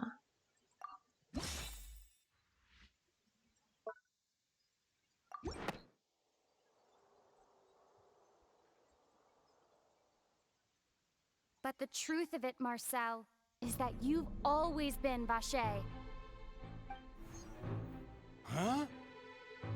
We've investigated your lair and we already know everything! After your lover, Venier, was dissolved, you kept abducting young women to experiment on the hopes of bringing her back to you! You even created Marcel as a new identity and destroyed all records of your past as Vacher! Although that can work, because if he quote-unquote kills himself and then comes back with a new identity, of course he would enter the country only later than when the disappearances have begun. So that's it. Even the villains in opera performances rarely go that far. And with that, Marcel's motive has now been established. This information regarding your past also dismantles your prior timing defense. Well, Marcel, do you know where you went wrong? You fixated your gaze on the lover that passed away, instead of paying attention to the living people around you. The only good news I have for you, Marcel, is that she's right out there in the pool. Just go inside there and yeah. So, you never noticed how we changed, or how we grew as individuals. Also, maybe Lynette was talking about him when she said some of her family are also really susceptible? That's not a good word. sensitive to the hydro element because he must have drunk from that water himself too. But because he's from Snezhnaya, he didn't dissolve. You also never understood Boss's real expectations for his daughter. Or our determination to see things through. Your determination. Mr. Marcel, please speak up now if you would like to defend yourself. Otherwise, the trial will move on to the next stage. Do you really think I wanted to do any of this? I mean, I get it. He was desperate, but this was the stupidest way to do it. Pay attention to you? What for? Have you ever paid attention to me? Ever empathized with my pain? Ever known how it feels to watch the love of your life dissolve right in front of your eyes? No one helped me. No one even believed me. All those decades ago, even the officers from the Maison Gardiennage were laughing at me. They said there's no way a human being can turn into water. So I must have gone mad from grief. Vignier's death was brushed away by all of you as if it didn't matter at all. Well, now you know, don't you? Ha! Well, it's too late now. All those who were dissolved are gone forever. I would guess they are still around that pool of water around the base. You only have yourselves to blame. You set up this ornate opera house in pursuit of your so-called justice, your beloved drama, while turning a blind eye to the suffering of the people. Vignier is dead. We promised each other that we would always be together. Wherever she goes, I will follow. But I'm not from this blasted place, so I can't be dissolved, no matter what I do.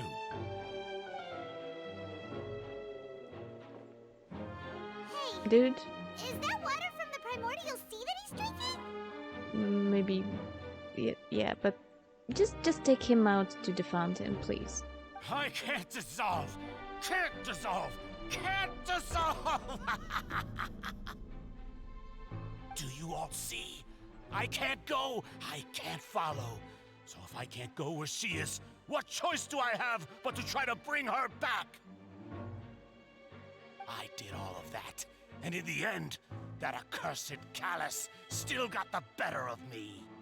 You actually drank the whole battle? Dude, talk of a heavy drinker. I spent my entire life living on pins and needles, only to get stabbed by his idiot daughter at the very end. The suspect is exhibiting signs of mental distress. Guards, please restrain him. Don't touch me! Don't anybody come near me! I still need to save Vignier. A promise. We made a promise. Actually, don't go near him because he may dissolve you. Vignier!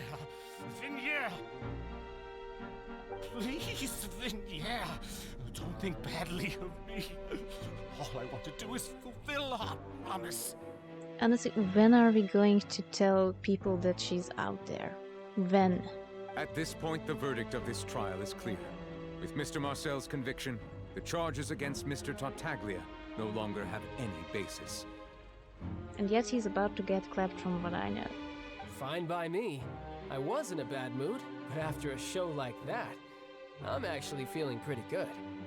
Traveler, please submit all the evidence you have collected to the guards, so that I might review and summarize the truth behind the serial disappearances case.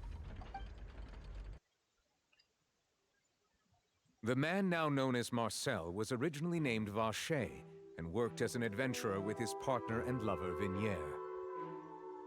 Is Vacher actually a legit, Russian-ish name? During an underwater expedition, Vignier accidentally came into contact with water from the primordial sea and was dissolved in front of Vacher as a result. Oh, so she was just there when they found it and she just got dissolved by it. Vacher learned of the primordial water's existence through the work of others and began to kidnap young women for research, with the goal of discovering a method to restore Vignier back to life. To cover his tracks, he invented the new alias of Marcel and began to operate a business in Poisson. During the course of his research, Vacher discovered that a diluted concoction of water from the primordial sea can induce feelings of euphoria, and began to manufacture and market synth.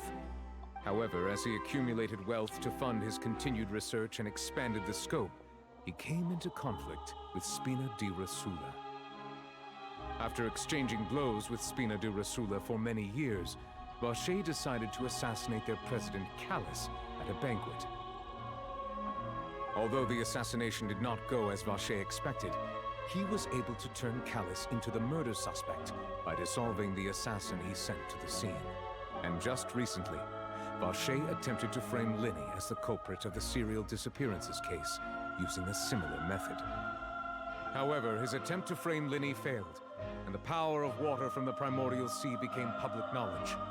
This case also exposed enough of Vacher's machinations that he was eventually successfully charged in court. Thus concludes the enigmatic history of the serial disappearances case, with the truth revealed to all. We'll need to contact Charlotte with our, banger of a story. Weirdos. The Oratrice will now deliver the final verdict regarding the charges against Mr. Vacher.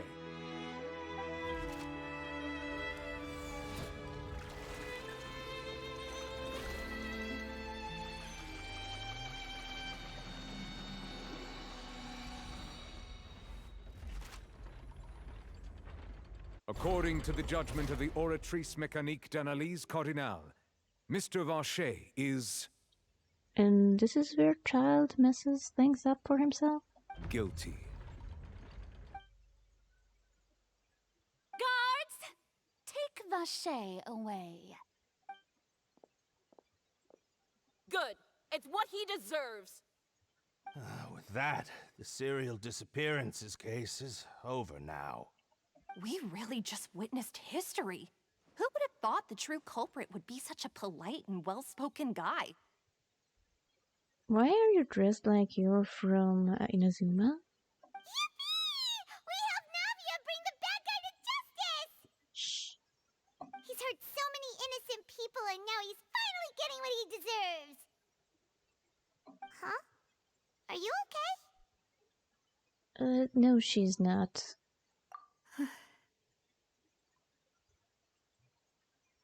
Demoiselle, you were absolutely brilliant. The day our late boss had always hoped for has finally come. You can rest easy now, knowing justice has been served. Yeah. It's finally over. It's all thanks to you guys. And my partner. So, kudos where kudos are due. The butler wasn't the culprit.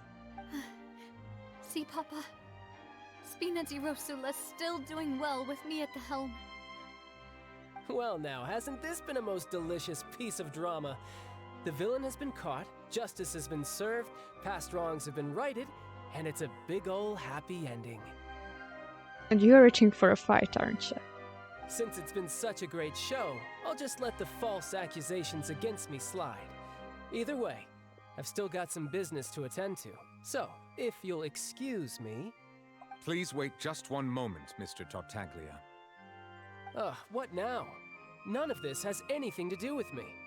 According to court protocol, since this trial was initiated due to a charge against you, a verdict must also be made regarding the initial charge before the trial can conclude. So basically just sit on your butt and they'll basically declare you unguilty. Oh, come on. Is this really necessary? Haven't you already caught the real criminal? Isn't it time for side characters like me to exit stage left? At the same time, who the hell brought you in? Please respect the laws of Fontaine. This has always been the rule. All right, but this sure is a lot of hassle. All I need to do is stand over there, right? Let's just get this over with. Through evidence presented in the public trial that was just held, It has been established that Mr. Tartaglia has no direct connection to the serial disappearances case. The guilty party has been identified, and thus it is logical to suppose Mr. Tartaglia is innocent of the charges. Okay, but who was the prosecutor? We now turn to the Oratrice Mécanique d'Analyse Cardinal to render the final verdict on the charges.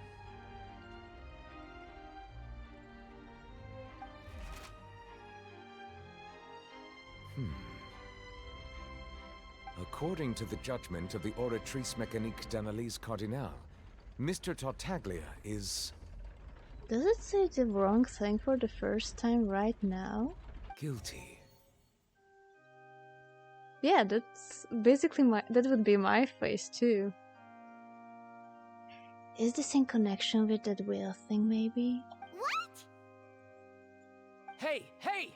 That's not funny! Didn't you just say I'm supposed to be innocent? What's with this verdict? Is your justice machine malfunctioning? Huh? This has never happened before. The Oratrice actually returned a different verdict from the Chief Justice.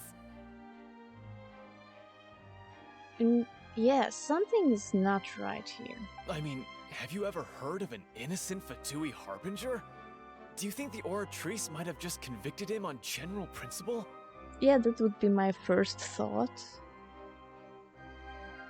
Or it's really as people are suspecting, and Linny has just messed with the Oratrice and it's now absolutely malfunctioning.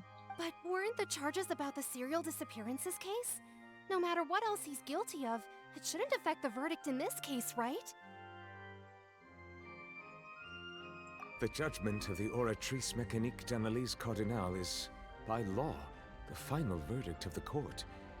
We must accept the guilty verdict. Yeah, this is why you should probably look at people as people first. Guards, please take the suspect into custody per court protocol.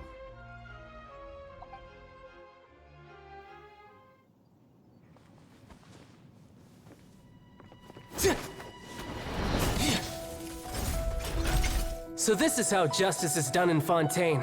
What a joke. You've got your rules. Well, I've got mine too!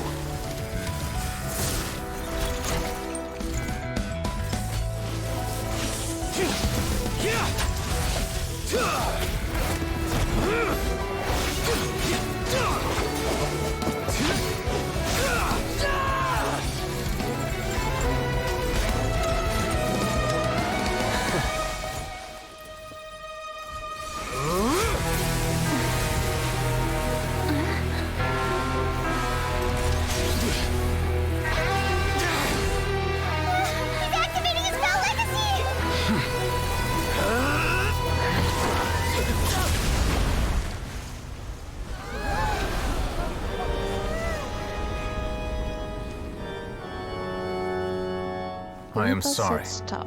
If you have been wronged, we will find the truth. But the rules of the court must be upheld.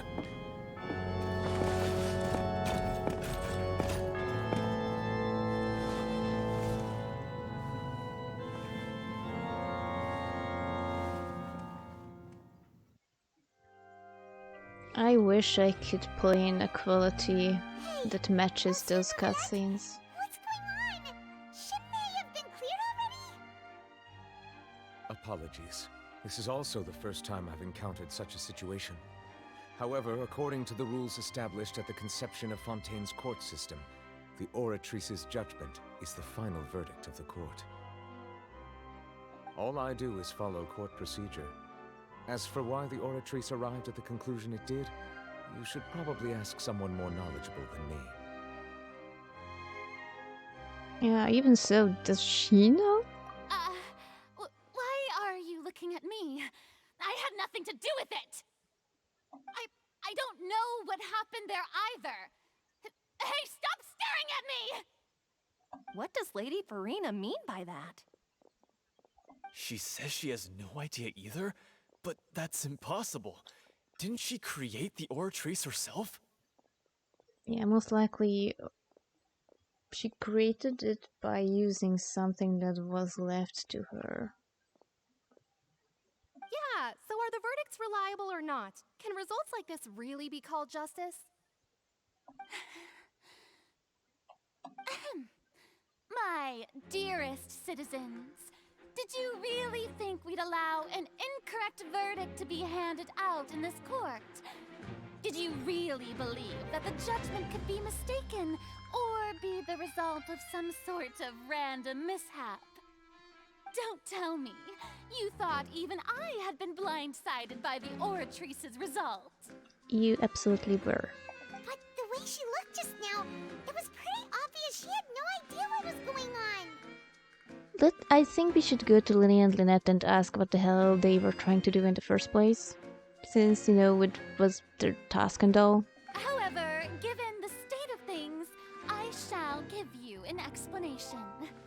Everything that just took place, including my supposed shock and bafflement, was a part of an elaborate performance, with every action meant to stir up drama and excitement. And, of course, for every performance there is a script.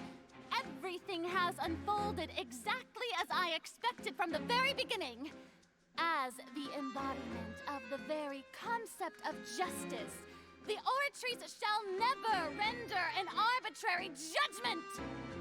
If you thought Child had nothing to do with the serial disappearances case, it is only because you've been blinded by the superficial appearance of innocence. Everything he's done, not to mention the danger he poses, are beyond ordinary comprehension and completely unforgivable! All shall be revealed in time. You will come to understand my noble intentions, as well as the absolute correctness of the oratrice's verdict. Dude, I wish I could talk out of my ass like that. Even so, what's the point? Now, having said that, although I hate to leave things hanging in suspense, it is now time for this performance to end. As the lead actress, I shall be the first to take my leave. Toodaloo! Toodaloo! So she chose to make her escape after all, did she? After falsely accusing a second person, may I add. So you're saying we shouldn't put much stock into what she just said? She probably just put on that performance to save face. As for the truth, it's unlikely that she actually has any idea.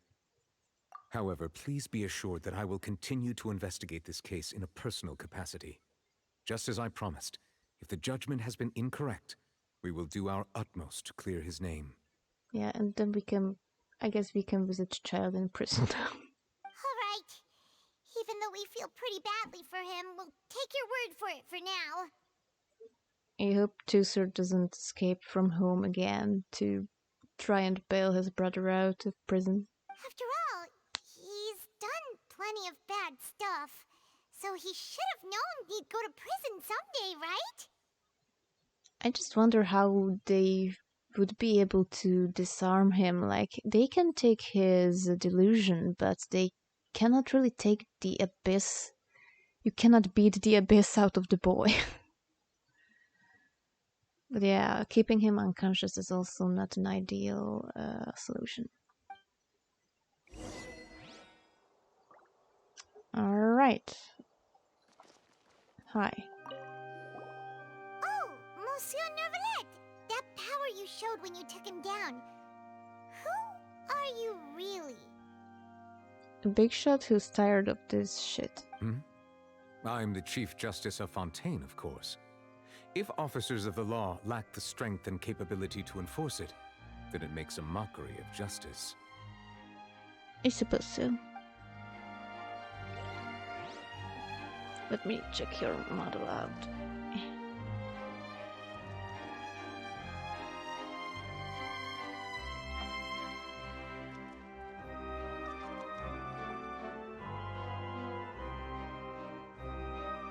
These are most likely your horns.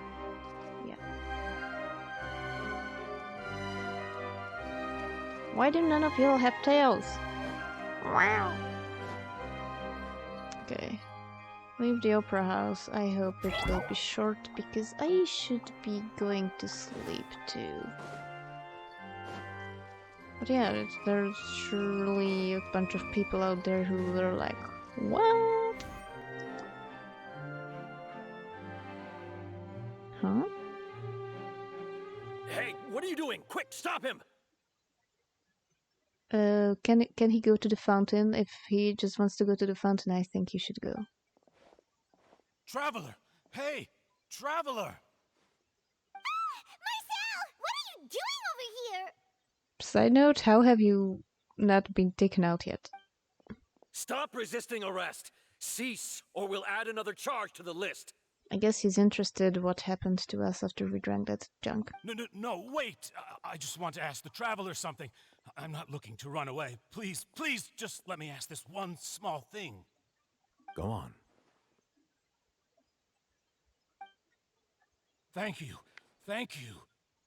I was being led away when I finally realized something. Where did you first hear the name Vacher?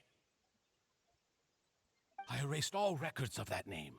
So, unless... Are you still trying to prove your innocence? Give it up. You've already been convicted.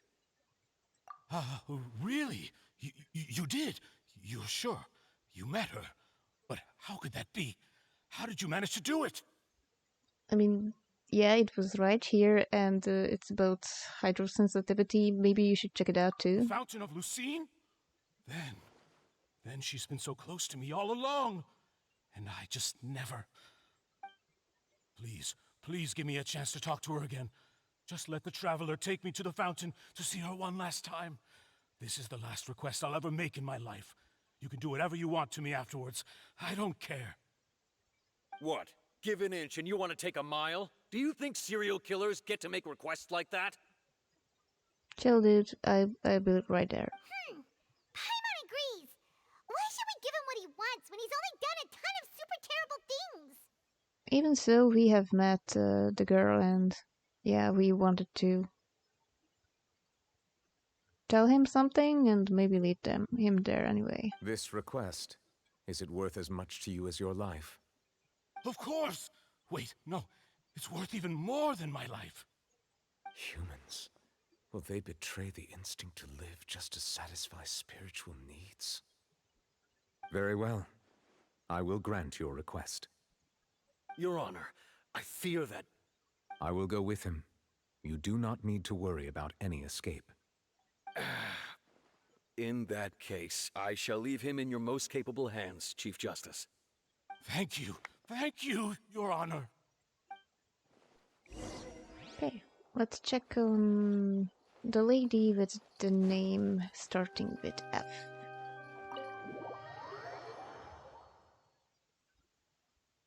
I'm not very good at names.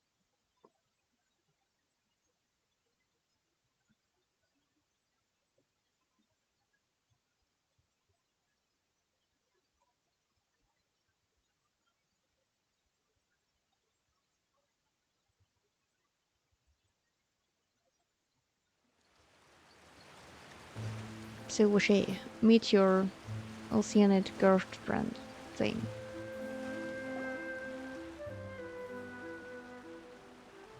Is this the place? You said she's here, but what do I need to do to see her? Yeah, and even Paimon could hear her after drinking that thing. Didn't you just drink a lot of it on the stage as well? Oh, in that case... Vacher. Ah! Yes, that's it. So you heard it too. Vignier, it's me! It's me, Vacher! Vacher? Vacher. I'm here! Where are you, Vignier? I'm coming for you. I'm finally here for you. Hey, wait! Be careful! Hey, wait!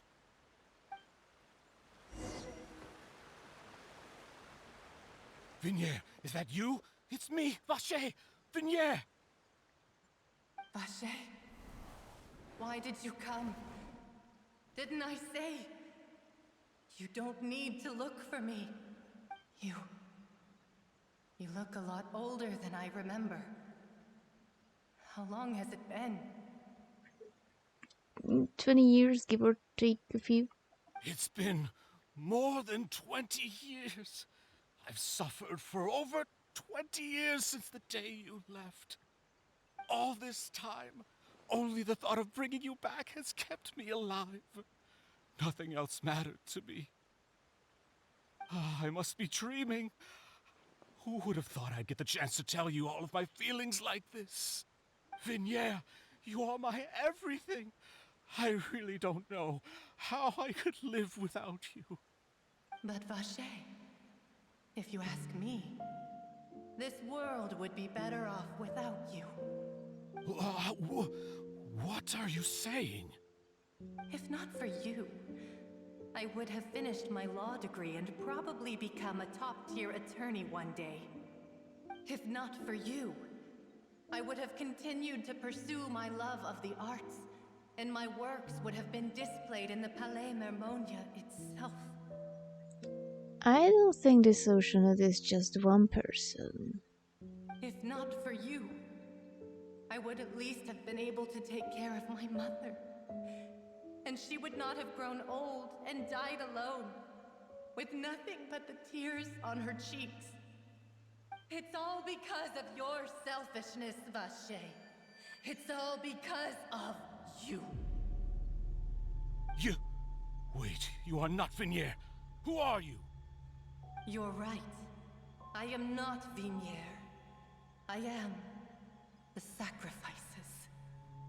Every woman who died by your hand, as our bodies dissolved, our consciousnesses flowed back to the primordial sea. Our thoughts circulated endlessly within the primordial sea, and we were no longer individuals, but we became one, just as streams of water come together in the sea. I'm Cressy.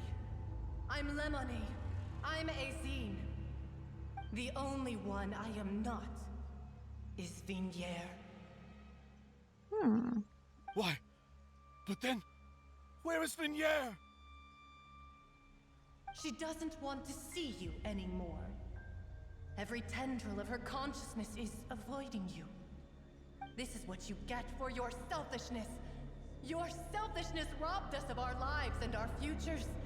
You said time and time again that you'd do any and everything for her. But did you ever consider whether she'd want to see you do the things that you did? If she would despise you for what you became?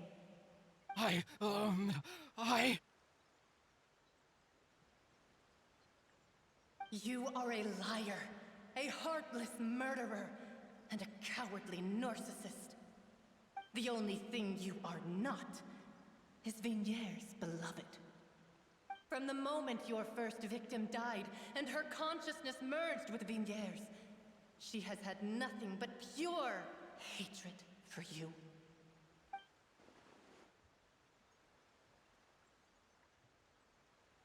No! Vignier! She can't hate me. Let me see her, please. Have mercy. You still don't understand. When I said don't look for me, that came from the real Vignier. She really doesn't want to see you anymore.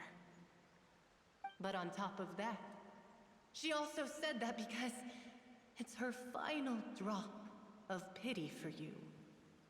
She said that because she knew that if you did come here, we will show no mercy to you. Vacher. Vacher? Vacher. Vacher. Vacher. Vacher. Drown.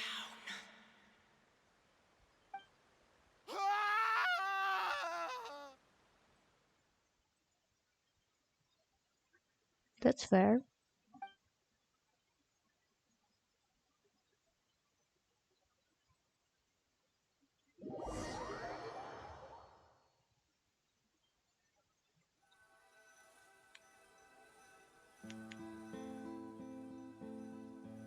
Okay, soon enough I will have to go anyway.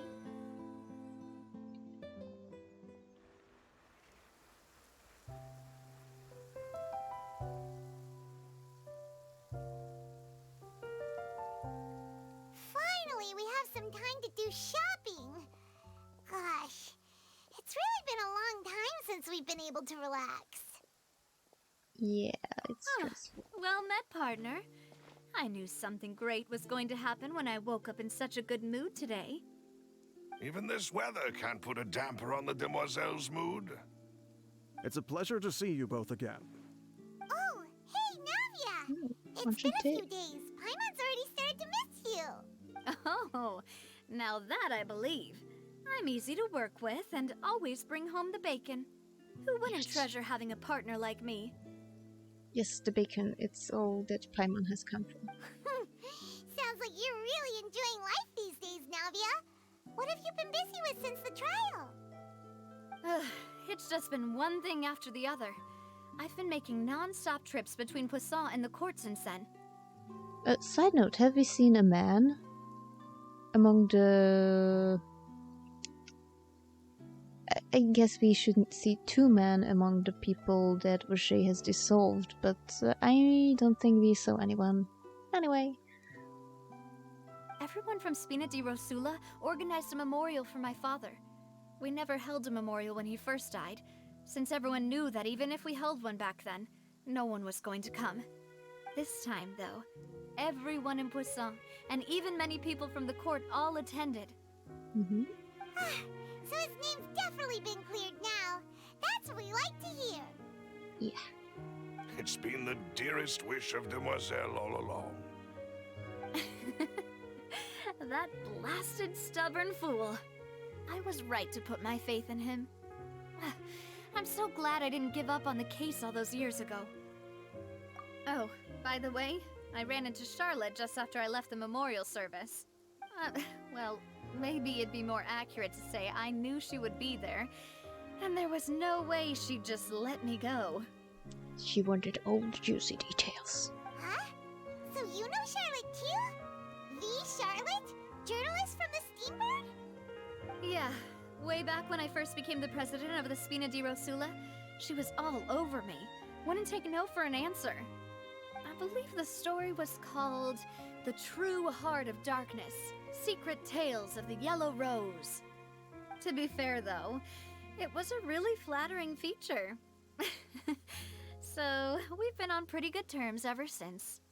She was trying to lean on our friendship to get me to do an exclusive piece on the serial disappearances case. Oh yeah, she told us about that.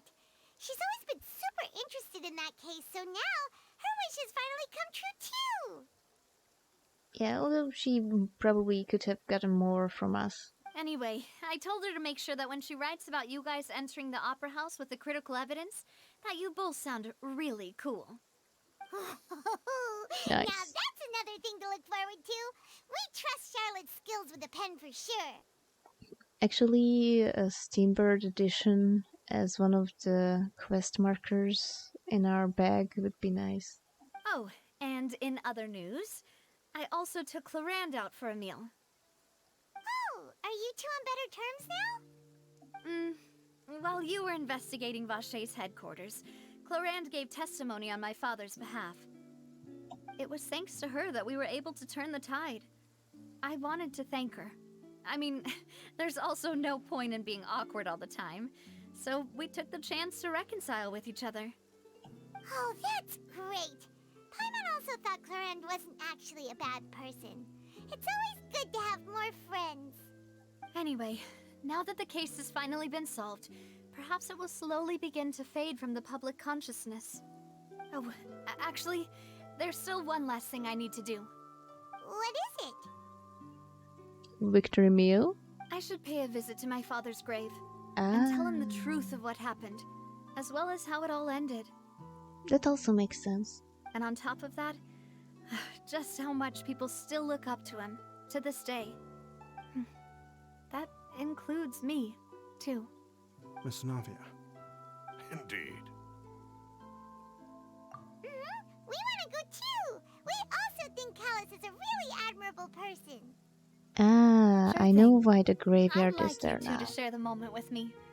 After all, without you, there might not have been such a positive ending. And in that case, everyone, let's be off. Considering the recent weather, We'll be lucky if we can reach Poisson before dark. Yeah, you're right. It's been raining non-stop for a few days now. Well, Nevelet is out of it. Oh, we're teleporting. Nice, nice.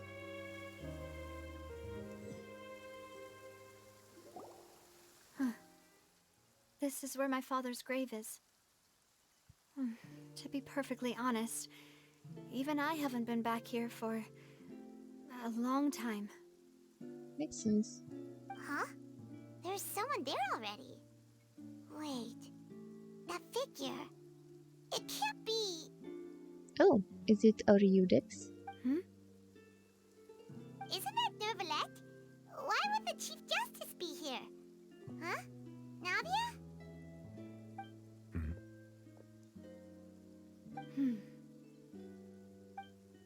My apologies. I should have asked before coming to pay my respects. Don't say that. Sorry about that. Oh, I was trying to say there's no need for you to apologize. I wanted to show my father how much I've grown, but still, I doubt I've grown to the point that even the Chief Justice would feel compelled to apologize to me over and over. In that case, I will stop apologizing for now. You really could use some pointers on understanding human emotions, Monsieur Neuvillette. In any case, why did you come to Poisson? Well, ever since that day, I've been turning a question over and over in my head. There was once a time when I didn't want to believe that there could be anything more important to humans than life itself. Oh, rather than that, it's probably more truthful to say I didn't believe humans were capable of resisting the most basic instinct of living things. That they could rebel against their own nature, or consider certain things to be more important than their own lives. Which is also why I didn't stop your father from beginning that fateful duel. I believed that a truly innocent man would never throw away his life like that. That there was nothing, should have been nothing more important than one's own continued survival. But Mr. Callus proved me utterly and decisively wrong. If not for his sacrifice, the serial disappearances case would have remained unsolved to this day. Mr. Callus made the choice he did for his daughter, for his associates, and for many people completely unrelated to him.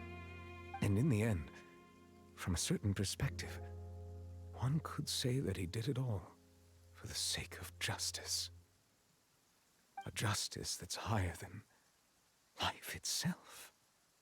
So, you asked me why I came here. I just wanted to say my apologies to Mr. Callus in person. I should have noticed all of this much sooner. This regret has filled me with a sadness that has haunted me for days. That high and mighty chair in the opera Epiclese indeed insulates one from many important things. Spina di Rosula, thank you so much for your hard work and perseverance. I'm sorry for being mad at you before. So, you're actually one of those types that's cold on the outside, but pretty thoughtful on the inside, huh? Sorry about that. Self-expression is not one of my strong suits. Didn't I just say you don't need to apologize? Ah, so Navia and Neuvillette seem to have made their peace as well. Let's not disturb them for now. We can wait until after they're done.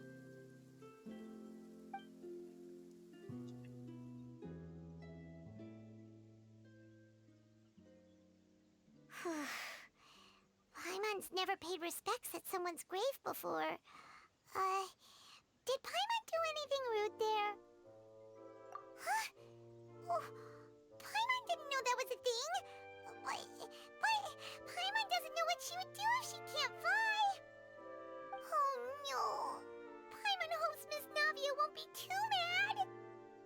Anyway, Neuvillette is still standing around there. It's not often that we can catch him alone like this, so why don't we go talk to him for a bit? If we can't That's talk a to Lady fair Farina, we assessment. can at least talk to him, right? Alright, talk to you first. Paimon's really sorry, Navia, but Paimon did something pretty disrespectful just now. What are you saying, Paimon? I don't think I get it. Well, aren't you not supposed to fly around someone's grave? Huh? Who told you that? Hey, Traveler! Why did you mess with Paimon again? Because we can, Paimon. Because we can. Oh, is this a really long question and answer session though? Oh, it's you two. Did Miss Navia invite you to come pay your respects to her father? We ran into Navia on the streets today, so we just followed her here. I see, I see. Then is there something that I can help you with? It depends. Well, it's pretty hard to run into you like this since you're usually super busy. So we figured we could try to ask you a few questions, if that's okay. Please feel free. Though outsiders, you helped us solve one of the greatest mysteries in Fontaine, and it would be my pleasure to return the favor.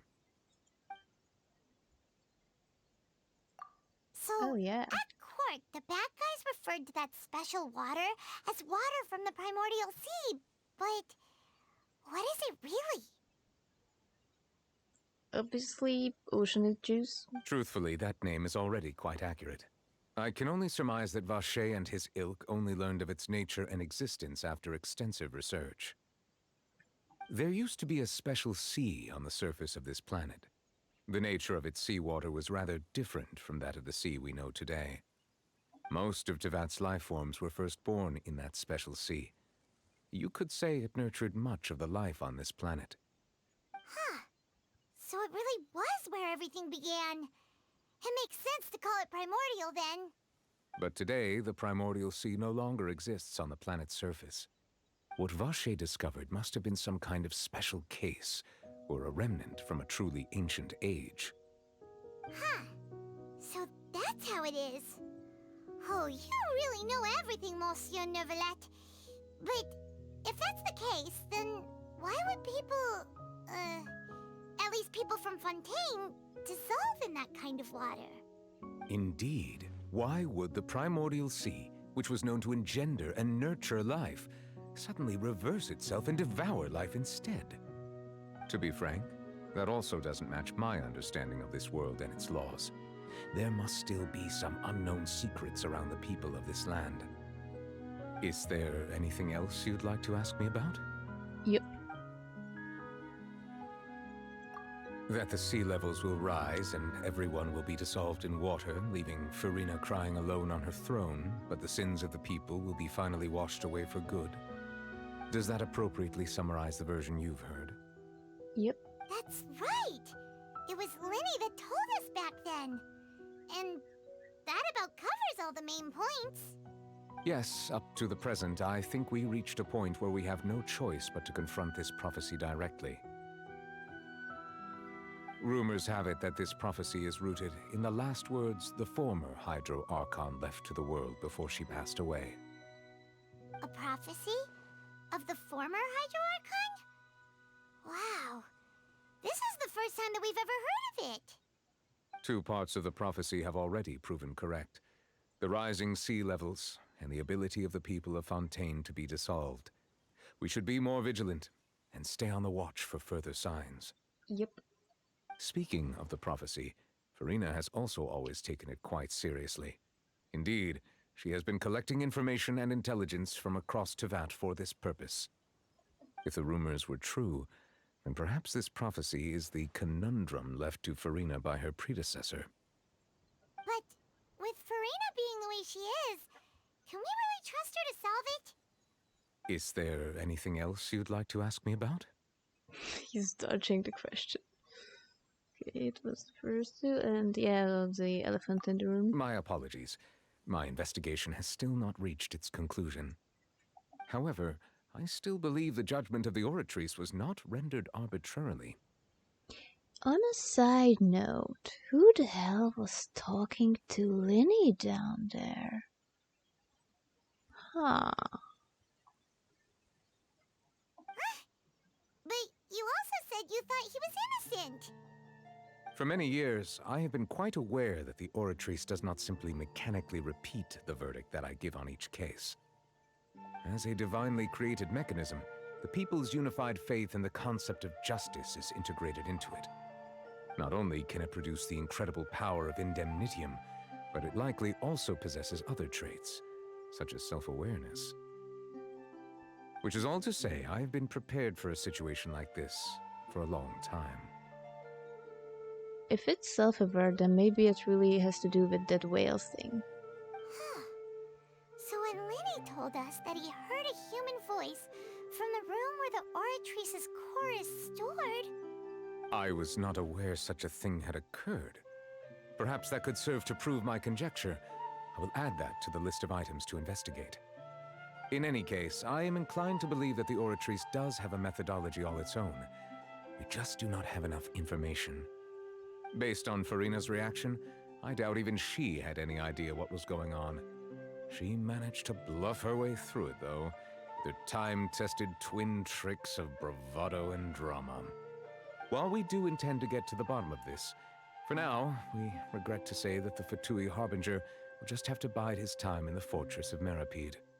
If we did incorrectly convict him of crimes he did not commit, we will most certainly compensate him to the fullest extent allowed by the law.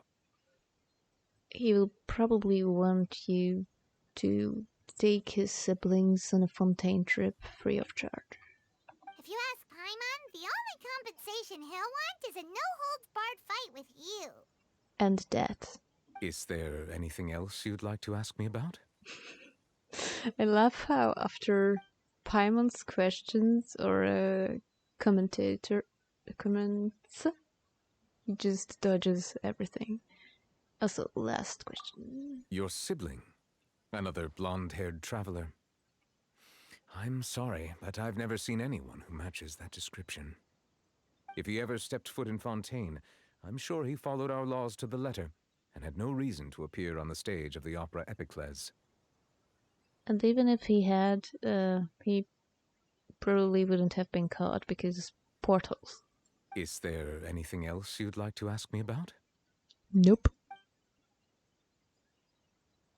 Very well.